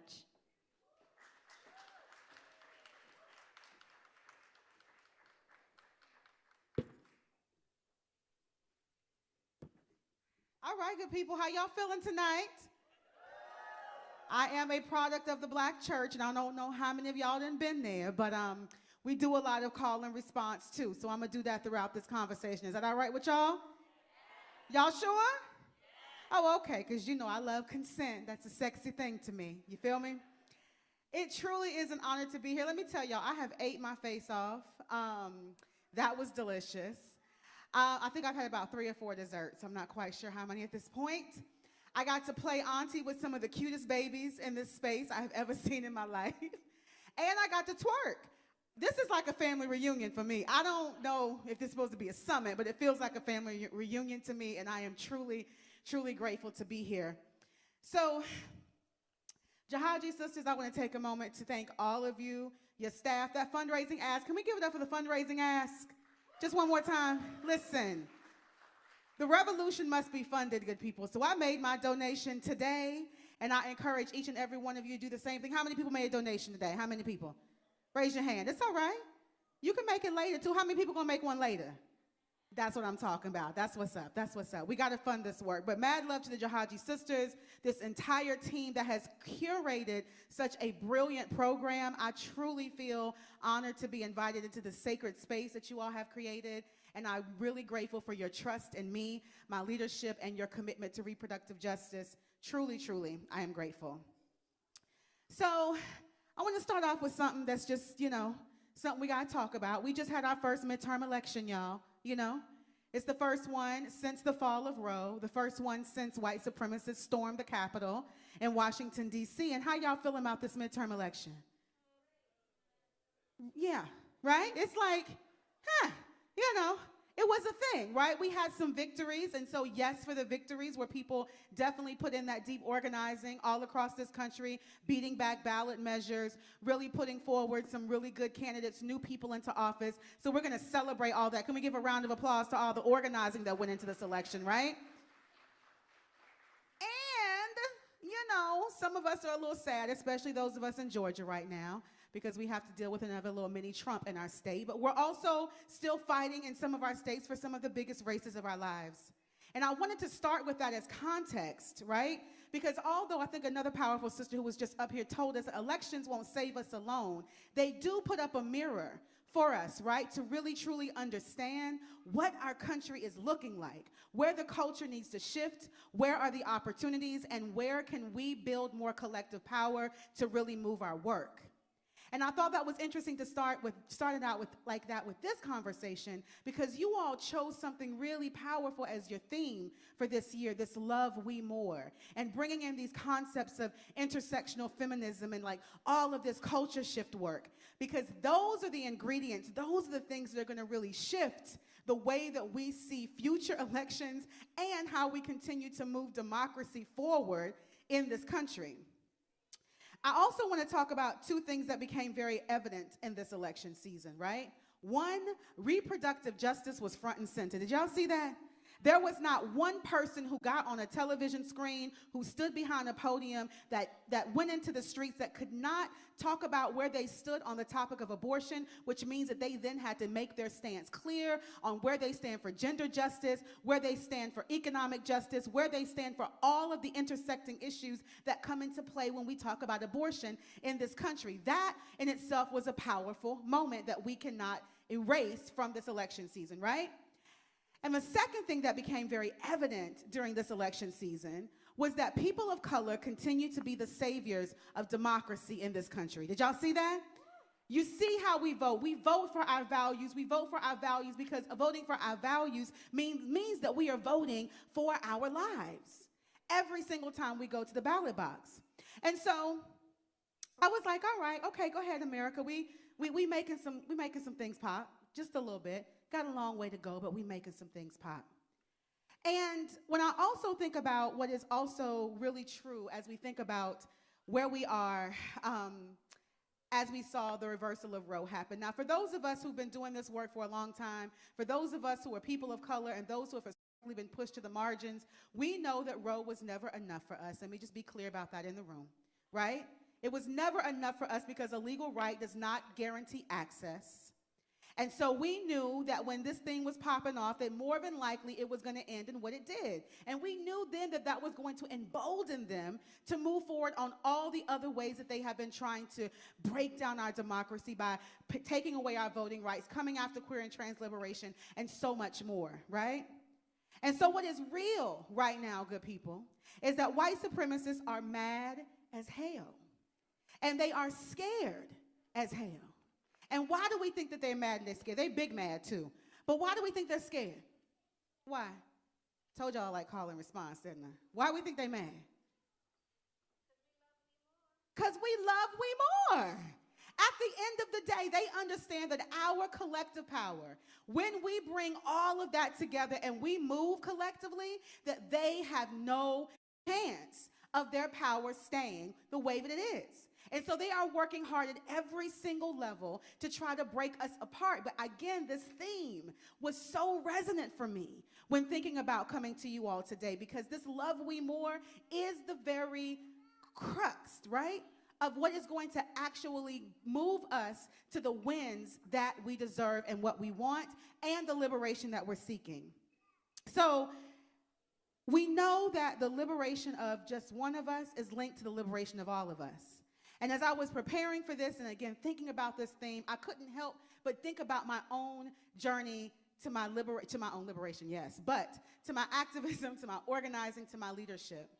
And when I came to Sister Song now 12 years ago, y'all, can you believe it? 12 years ago? Whew, it's a long time ago, right? But I came to this movement because when I first heard Loretta Ross speak back in 2007, and she broke this thing down where she talked about intersectionality and she talked about human rights, and I was looking at this black woman that looked like me and she was talking about this multiracial movement. I was like, that's where I need to be. Now, I've done this queer and trans liberation work, and it's dope, right? I've been doing this work in civil rights and working to abolish for-profit private prisons and stuff. That's hella dope. But as I was journeying through these different movements, at some point, I felt like I had to check some piece of my identity at the door. And that was a very hard thing for me to do as a black woman born and raised in the rural South, as a queer black person, right? It was hard for me to break myself apart and to compartmentalize myself. And this framework of reproductive justice didn't make me have to do that. So I knew I needed to get closer to this work. But as I started to think about my journey in this work, the other thing that becomes really powerful when doing this work is that when you do reproductive justice work, at some point you're going to have to do your healing work. And I think that as I was just sitting here looking at this beautiful production that was just put on for us and how healing was at the very core of that entire production, as I think about the way that the Jahajee sisters, how you do your work, healing and that love is at the core of your work. And so I had to think about my own journey of like how I had to learn how to love me more. This world puts up a lot of different things against us that makes us not want to love ourselves so much, right? It makes it hard for us to feel like we're safe, that we're seen, that we have everything that we need to do what we need to do. And so as I was journeying through this work and this nonprofit industrial complex and all of these things, I had to go back and learn how to love myself fearlessly, as Ntozake Shanjay has taught us to do, and bring all parts of me back to the center. Because we cannot fight these systems of oppression, this injustice, if we do not love ourselves first. Our movements cannot survive, they will not thrive. We will not get to our wins if we do not invest the time, the energy, the very important spaces like the Jahajee sister creates for us to do that healing work, to be able to be our most powerful selves, to speak truth to power, to sing truth to power, to dance truth to power, whatever it is that you do, that is what we have to do. And be deeply embedded in those spaces to do that healing work in order to do so. Now, One thing I also love about the reproductive justice framework is that it is this intersectional framework. It's rooted in human rights, right? It was created by Black women. It's led by people of color all across this country. It, to me, is the very root, and it drives all movements right back to it, right? Because all movements require us to be healthy. All movements require our bodies to do the work. And reproductive justice centers that our bodily autonomy, our human right to make our own decisions about our bodies and our futures. And so this is also the movement, right, that teaches us how to do that in a way that moves our organizing forward, right? And what I think is also so powerful about the way that this evening has come together, to think about how you all intentionally put intersectional feminism at the center of this, right? Because our silos, good people, they're not gonna save us. If we are not finding those ways to be deeply engaged with each other, to be a part of each other's cultures, to learn and know more about each other, right? Then we're not going to get the wins that we want. We have to be intersectional in the way that we think about this work and how we're connecting with each other. So that was the first component that the Jahajee sisters gave us. The second thing that they brought in really beautifully was like this global solidarity message, right? Like, you all really brought in the history of the peoples that you come from, the people of your culture and your communities, and we have to understand that we are deeply connected to everybody across this globe. I just had this experience this week. I'm coming from DC. I was a part of this Vital Voices event where there were these different women, including myself, that were awarded these global awards, right? But I got to sit with women from Brazil, these indigenous folks from Brazil, women from the Ukraine, women from South Africa, and we're all connecting our issues together and seeing how they're all connected, right? The power in that room is still like just resonating throughout my entire body. And then I come here today and I feel the exact same thing. We gotta be at each other's tables, y'all. We gotta be in each other's spaces. We got to get closer to each other, because that love that comes when we do that is going to be our driving force for us to win. The other thing that y'all brought in tonight that was so beautifully done was this culture shift. Let me tell y'all, I am an artist first, right? You can call me an executive director, whatever, all day long, but at the end of the day, I am always gonna be an artist first. And we cannot shift policy. We cannot change the things that need to be changed in this country by policy alone. It's not going to work, because these policies were built off a constitution that didn't even think about any of us to begin with, right? So if we know that we're already working against a broken system that was never developed or even created for us, then the only way that we're going to get to liberation is that we're going to have to organize for it, and we're going to have to create the future and the world that we want. And that's the beautiful part of culture shift work. And I saw it so beautifully done here. But that piece of the work, y'all, is one of the very core pieces that is going to get us to the liberation that we're all seeking. And then to end on this last piece around this love we more, right? I want to bring in this quote from Audre Lorde. She said, "Without an ethic of love shaping the direction of our political visions and our radical inspirations, we are often seduced in one way or the other into continued systems of domination." And I was like, whoa, how true is that?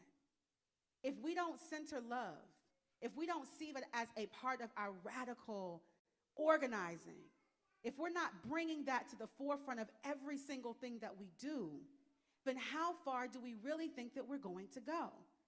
Love is a powerful force. It is truly the force that breaks all the chains. And the more that we deepen our love for one another, our love across our lines of difference, our love with, across our different cultures and communities, we then have that collective power. We then have the ammunition, so to speak, right? To go up against this white supremacist, patriarchal, capitalistic, misogynoirist system, right, that continues to try to drive us down and break us apart. Now, I truly believe, y'all, that this is our moment, right? How many of y'all are feeling that? When you look at the news, when you think about what's happening in the world, when you're coming to your communities, when you're hanging out with your homies, and you're talking about what's going on, do you not feel it, right?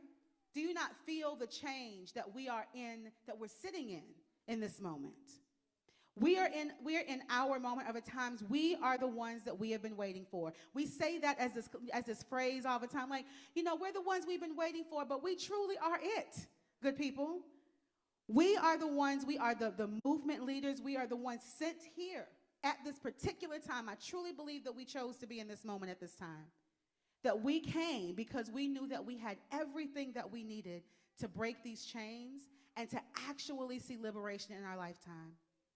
What if I was to tell you that you are the new movement leaders, that you are the new revolutionaries, that you are the abolitionists, that you are the freedom fighters of this time? How would that make you feel?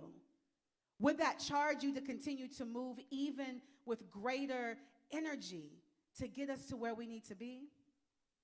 I see that that's what Jahajee Sisters is doing every single day with their work. I was moved to tears to see how they connected doing this community activism work and how that broke the chain for a person to leave an abusive relationship because that person knew that she had a community to fall back on. That, good people, is liberation work. That is liberation work. And it takes those types of things, those types of acts of love that not only saves us, but builds our power every single day. That's what I see Jahajee Sisters doing every single day. Y'all are building the power of Indo-Caribbean women, and you are impacting not only your communities that you're in, but you're making an impact all across this country because people are seeing the power of what you are creating. We have to create the world that we want. We all deserve to live in a world where our bodies are free, where we are able to make our own decisions about these bodies, about our families, about our destinies, and about our futures. We have to out-organize this opposition. There's no ifs, ands, or buts about it. We cannot sit back and think that politicians or legislation or any of that is going to give us what we need to get free, because it won't. It is going to take us being the organizers that I know that we inherently are to do that work of out-organizing this opposition in order to get us there. So what does that look like, y'all? It looks like us having those hard conversations with people we ain't never had conversations with before, right? It looks like us getting really, really clear about what our stories are and using our stories as the powerful pieces of organizing tools that they are.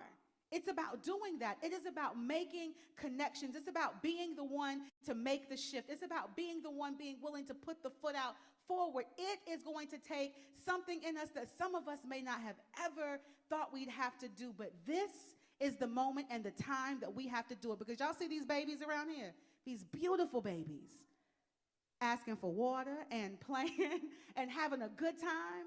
They're having a good time right now, and we want them to be able to have a good time in the future, which means it is our duty to fight for our freedom. It is our duty to win. We are the only ones who have the power to loose these chains and move us towards liberation. And I just have one question for y'all today, because I just came to give you a charge, right? Are you ready to take that on? Oh, okay, there we go. I knew it would come sooner or later, right? Truly, are we ready to take that thing on? Because that is what it's going to take. Now, my lens of doing this work is reproductive justice, right? And I use that lens intentionally and purposefully, right? Because it forces us to talk about some of the most stigmatized issues, the most moral issues that they push us against, the most wedged issues. It forces us to do that in ways that no other movement has ever forced me to. So no matter where your values lie, no matter if your deep urge is economic justice or if it is in making sure that no one else is harmed by an intimate partner, or whether you are really at the front of the line for sexual freedom because you believe that pleasure is a human right, wherever you land on your spectrum of your values, what I am asking for you to do today is to stand strong in those things. Link yourself to the work, to an organization, to a cause, and work harder on it than you have ever worked before. Because our opposition, they got a plan. And their plan is to stay in power by any means necessary. But our plan is to have liberation by any means necessary. So, I don't know where I am with time. Where am I at? I'm good? Great, because I wanted to leave some time for us to have a conversation with each other, right? And so as you all heard this, like this call for organizing, as you hear this call for us to lean into all the principles that Jahajee Sisters has given us, this intersectional feminism, this global solidarity, this culture shift, this love we more, right? Because they didn't gave us the blueprint, you know what I'm saying, to get to liberation. What does that mean for you? What comes up for you? I want to hear from you because I want to build with you. Feel me? Anybody? Talk to me. Talk to me nice, though. Talk to me nice. It's cool. I can call on people, too. I'm that kind of person. I truly am. I'm going to do that in about 2 seconds. Right? I see this whole table right here. Y'all look real cool at this table right here. Right in front. Yeah, y'all, right here. What's coming up for you? Hey, mama, how you doing? Hey, what came up for you? How you feeling about that? How you feeling about, you ready to organize? Yes, absolutely. Absolutely.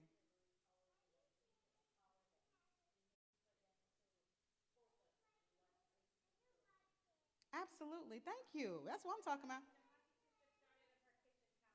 Come on, Jahajee. See, now that's what I'm talking about. Jahajee sister started at your kitchen counter. So this is going to be, because we writing the history in the room right here. Y'all hear that, right? So come on, history right here in the room. Thank you for letting your home be the source of something that is changing the lives of so many people across this state and across the world, honey. I truly believe that. What else then came up for people? Are you ready to organize? What does it look like for you? Because I'm not here just to talk to you. I'm here to organize with you. Yes, ma'am. Or I can't see who you are. I'm sorry. I don't want to misgender you. But yes.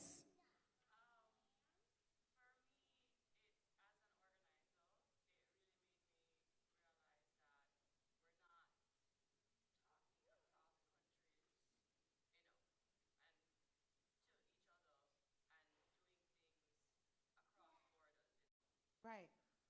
And we need to do more of that. Is that what you're saying? Let me tell y'all something. A few years ago, when I first came to Sister Song, there were a lot of international delegations. There was a lot of money and resources that went into doing this global solidarity work, right? And so we saw things, because of that, we saw things like the International Council on Population and Development, a lot of human rights-based things. It's literally how we got the reproductive justice frame. These were meetings happening in Cairo, in Bangkok, and all over the world, right? Bringing women leaders together around human rights issues. And what they realized was that power was growing. And they saw what was coming out of those meetings, right? And they started to move that money away from doing those types of efforts. And so I think that we are in a place right now where we have to really think about reinvesting in doing that work and building that global solidarity, because literally because of that, Hillary Clinton gets, kind of pinned as the person that said women's rights are human rights. But it was those women of color and people of color across all the countries that were shouting and saying that and finding those ways to do that work. So how can we bring that work back? We have the opportunity in this room. We got people in Jamaica and people who are from Guyana and from all over, right? We can actually build those connections ourselves and start to rebuild that power. So absolutely, I'm 100% with you. So we already got one call to action out of the room. What we got next? Who else? I want to hear from some of my brothers, some of the men in this room, you know what I'm saying? Y'all up in here supporting these powerful, powerful sisters, these powerful women doing this work. What does that mean for you as men in this moment, right now, fighting for gender justice?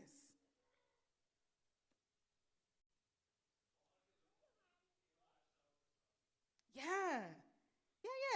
So how y'all gonna start organizing yourselves? Because I ain't really heard too many men talking about we getting ready to have our own organization, or we gonna start bringing ourselves together around gender justice. Like, we want you in the room here too, right? We need that. But a lot of people ask me all the time, was reproductive justice for men too? Yes, it is. Y'all got reproductive organs and you doing things with them, you slanging them around. You know what I'm saying? You gotta be up at this conversation too. Absolutely. Absolutely. You all have a story to tell as well. And we have to be able to bring those into the conversation. So I'm excited that you said that, brother. Thank you so much for putting your voice in the room and saying that, yes, we got to bring ourselves in too. Thank you. And I'm going to hold you to that too. I'm going to get your name at the end of this. Who's next? I would love to hear, we heard from one person in the room, from our elders, like folks who have been doing this for a long time, right? What does this movement mean for you right now? Because you've seen it through a lot of different iterations, right? And you've walked us through so much of this work. For any of our elders in the room, what's coming up for you? What do you need to see from us? What would you like to see right now? Anybody?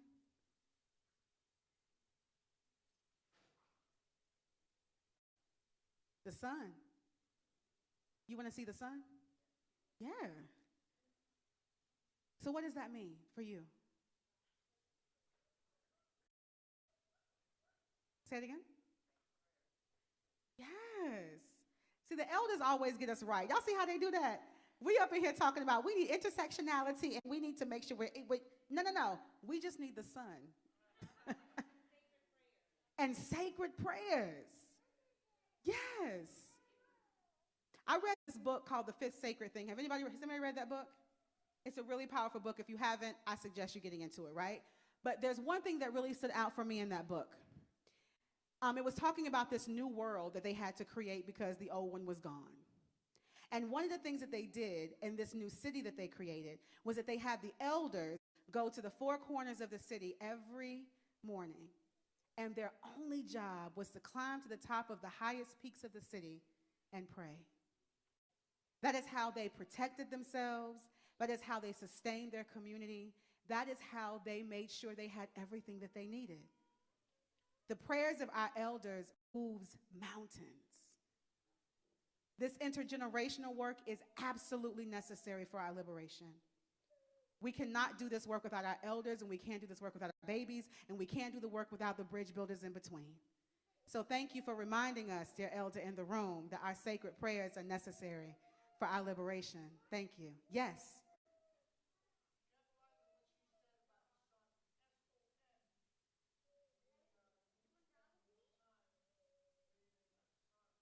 Oh.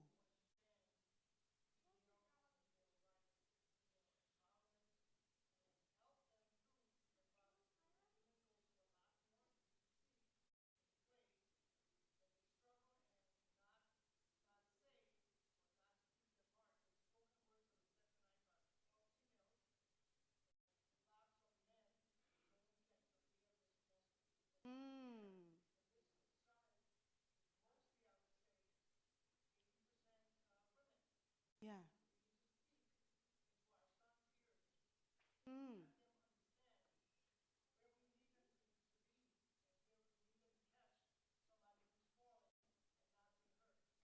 Absolutely. That is powerful.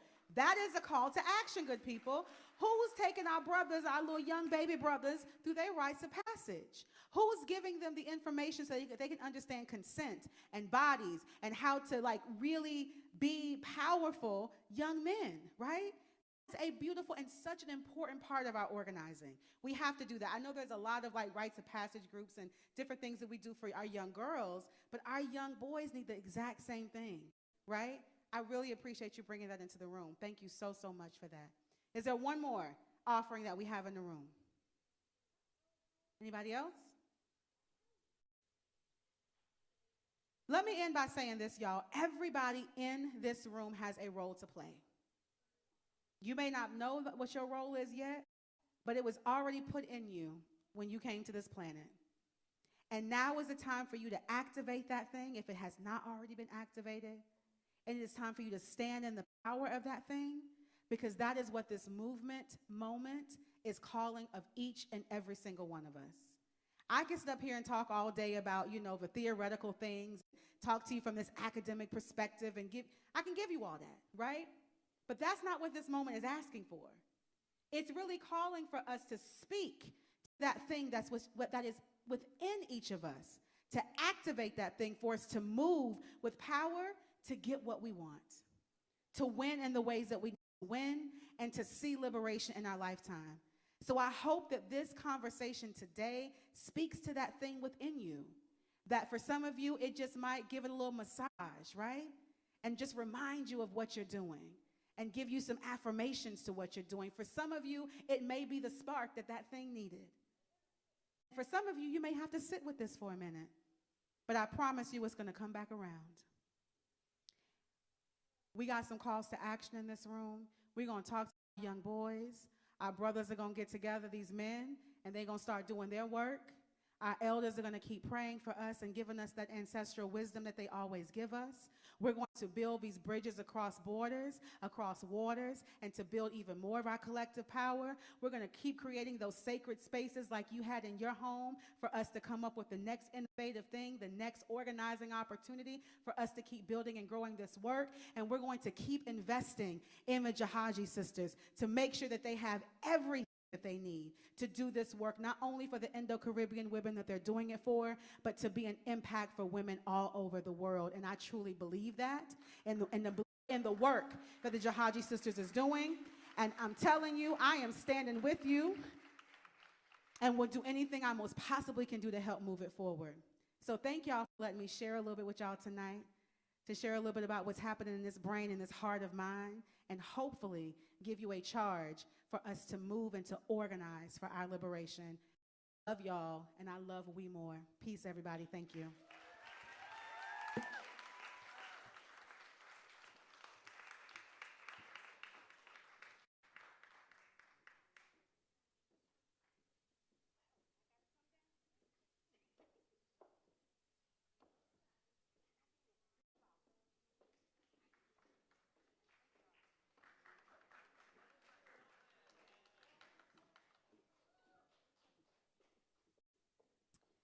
All right, everyone, we have made it to the end of the night, so give yourselves a round of applause for being here today with us. My name is Miranda Debra. I am Jahajee Sisters Direct Service Manager, and as you heard about all of our different services, I help to support with that. And this is my coworker, Gabby. Hi, everybody. My name is Gabby. I'm the program coordinator here at Jahajee. We just want to close us out with some thank yous and some announcements, so I'm going to let Miranda do it, and then I'll close us out. Quick 2 minutes, and then out of here, okay? So once again, we just want to thank each and every one of you, everyone who has supported us to make our 2022 summit happen. Thank you so much for everything you have done, for being here, for contributing, to all the sponsors who helped to make this happen, our amazing performers, our musicians, the panelists, our incredible honorees, all our volunteers who have been working behind the scenes really hard to make this happen tonight. Our steering committee, our staff, our donors, our longtime members, our newer members, to each and every one of you, just thank you so very much. It means so much for us all to finally have a summit here in person after 3 years. And it's wonderful to just commune together in community and just be able to see each other and know that lifting each other up is how we've made it through this pandemic, and we will continue making it through the tough road ahead. And we can't do it without each other. And I'm so glad that we've been able to connect again, have a beautiful reunion with each other, meet new faces. And the work is going to continue, and I'm so glad that each one of you is along with us for this ride. It is hard, but it is worth it. And thank you so very much for making this happen. Thank you. I always find it incredibly hard to go after Miranda, but I'm just going to give us a few announcements. We would love if everyone can clean up their tables. If there's plates, cups that you've been using, just take it out with you. And the centerpieces are up for grabs. If you would like to take one home, please feel free to take one. They're beautiful. Have it as a memory, as a token of tonight. And the other thing is our merch. So we have tote bags outside with our beautiful summit artwork on it that you can take. You can purchase, and we have Bolo Bahen books, which is a groundbreaking community-created anthology of poetry written by women ages 16 to 60 from Guyana, India, Jamaica, Pakistan, Suriname, Trinidad and Tobago, and then the United States. The Silence Shattering collection speaks of the identity, empowerment, and ending domestic violence. And then we have Ancestors Watching t-shirts out there for sale, so feel free to grab some on your way out. They're a great gift, great token, great thing to just, rock on your day-to-day like I do. And last but not least is we do have an after party. The after party starts at 7 p.m. It's 10 minutes away from here. It's at the Hall of Fame Studios. The address is 89-37-160 164th Street. It's on 164th Street. It gets a little confusing when you're trying to drive or walk over there, just know that. But we would love to see you there after. It's been a beautiful day of us just like on stage, having talk back, having moments with you, and we would love to have a more casual vibe and bring you into the family and have a drink with you and just celebrate. So if you can, we would love to see you there, and thank you again for coming to our event today, and we hope that you learned something, you laughed, and you made a new connection. Thank you, everybody. Have a good night. Get home safe.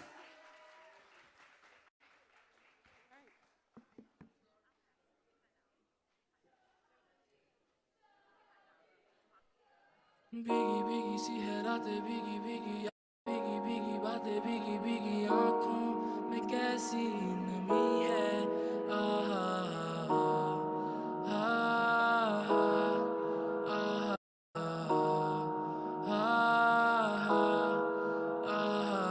सपनों का साया पलकों पे आया पल में हंसाया पल में रुलाया फिर भी ये कैसी कमी है आहा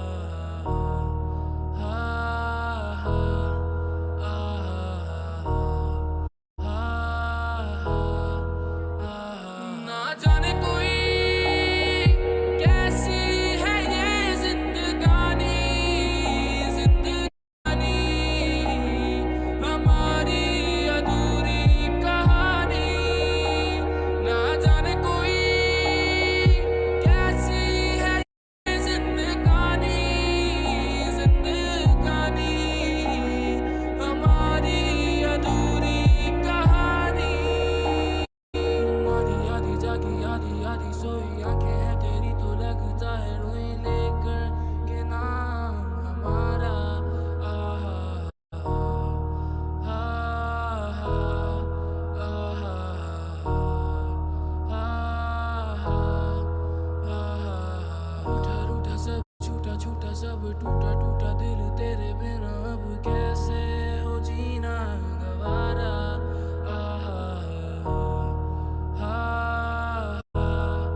ਲੱਗੀਆਂ ਸੀ ਯਾਰੀਆਂ ਤੇ ਹੁਣ ਸ਼ਮ ਸ਼ਮ ਡੁੱਲਿਆ ਏ ਪਾਣੀ ਓ ਬਸ ਯਾਰਾ ਐਨੀ ਸਾਡੇ ਪਿਆਰ ਦੀ ਕਹਾਣੀ ਓ ਬਸ ਯਾਰਾ ਐਨੀ ਸਾਡੇ ਪਿਆਰ ਦੀ ਕਹਾਣੀ ਬਸ ਯਾਰਾ ਐਨੀ ਸਾਡੇ ਪਿਆਰ ਦੀ ਕਹਾਣੀ ਓ ਬਸ ਯਾਰਾ ਐਨੀ ਸਾਡੇ ਪਿਆਰ ਦੀ ਕਹਾਣੀ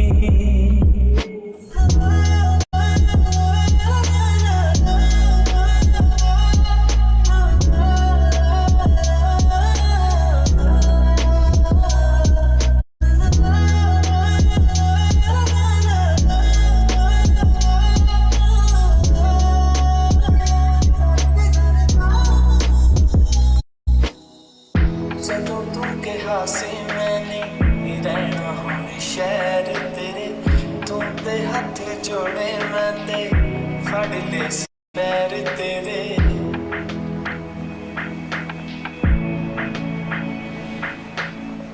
ਜਦੋਂ ਤੂੰ ਕਿਹਾ ਸੀ ਮੈਂ ਨਹੀਂ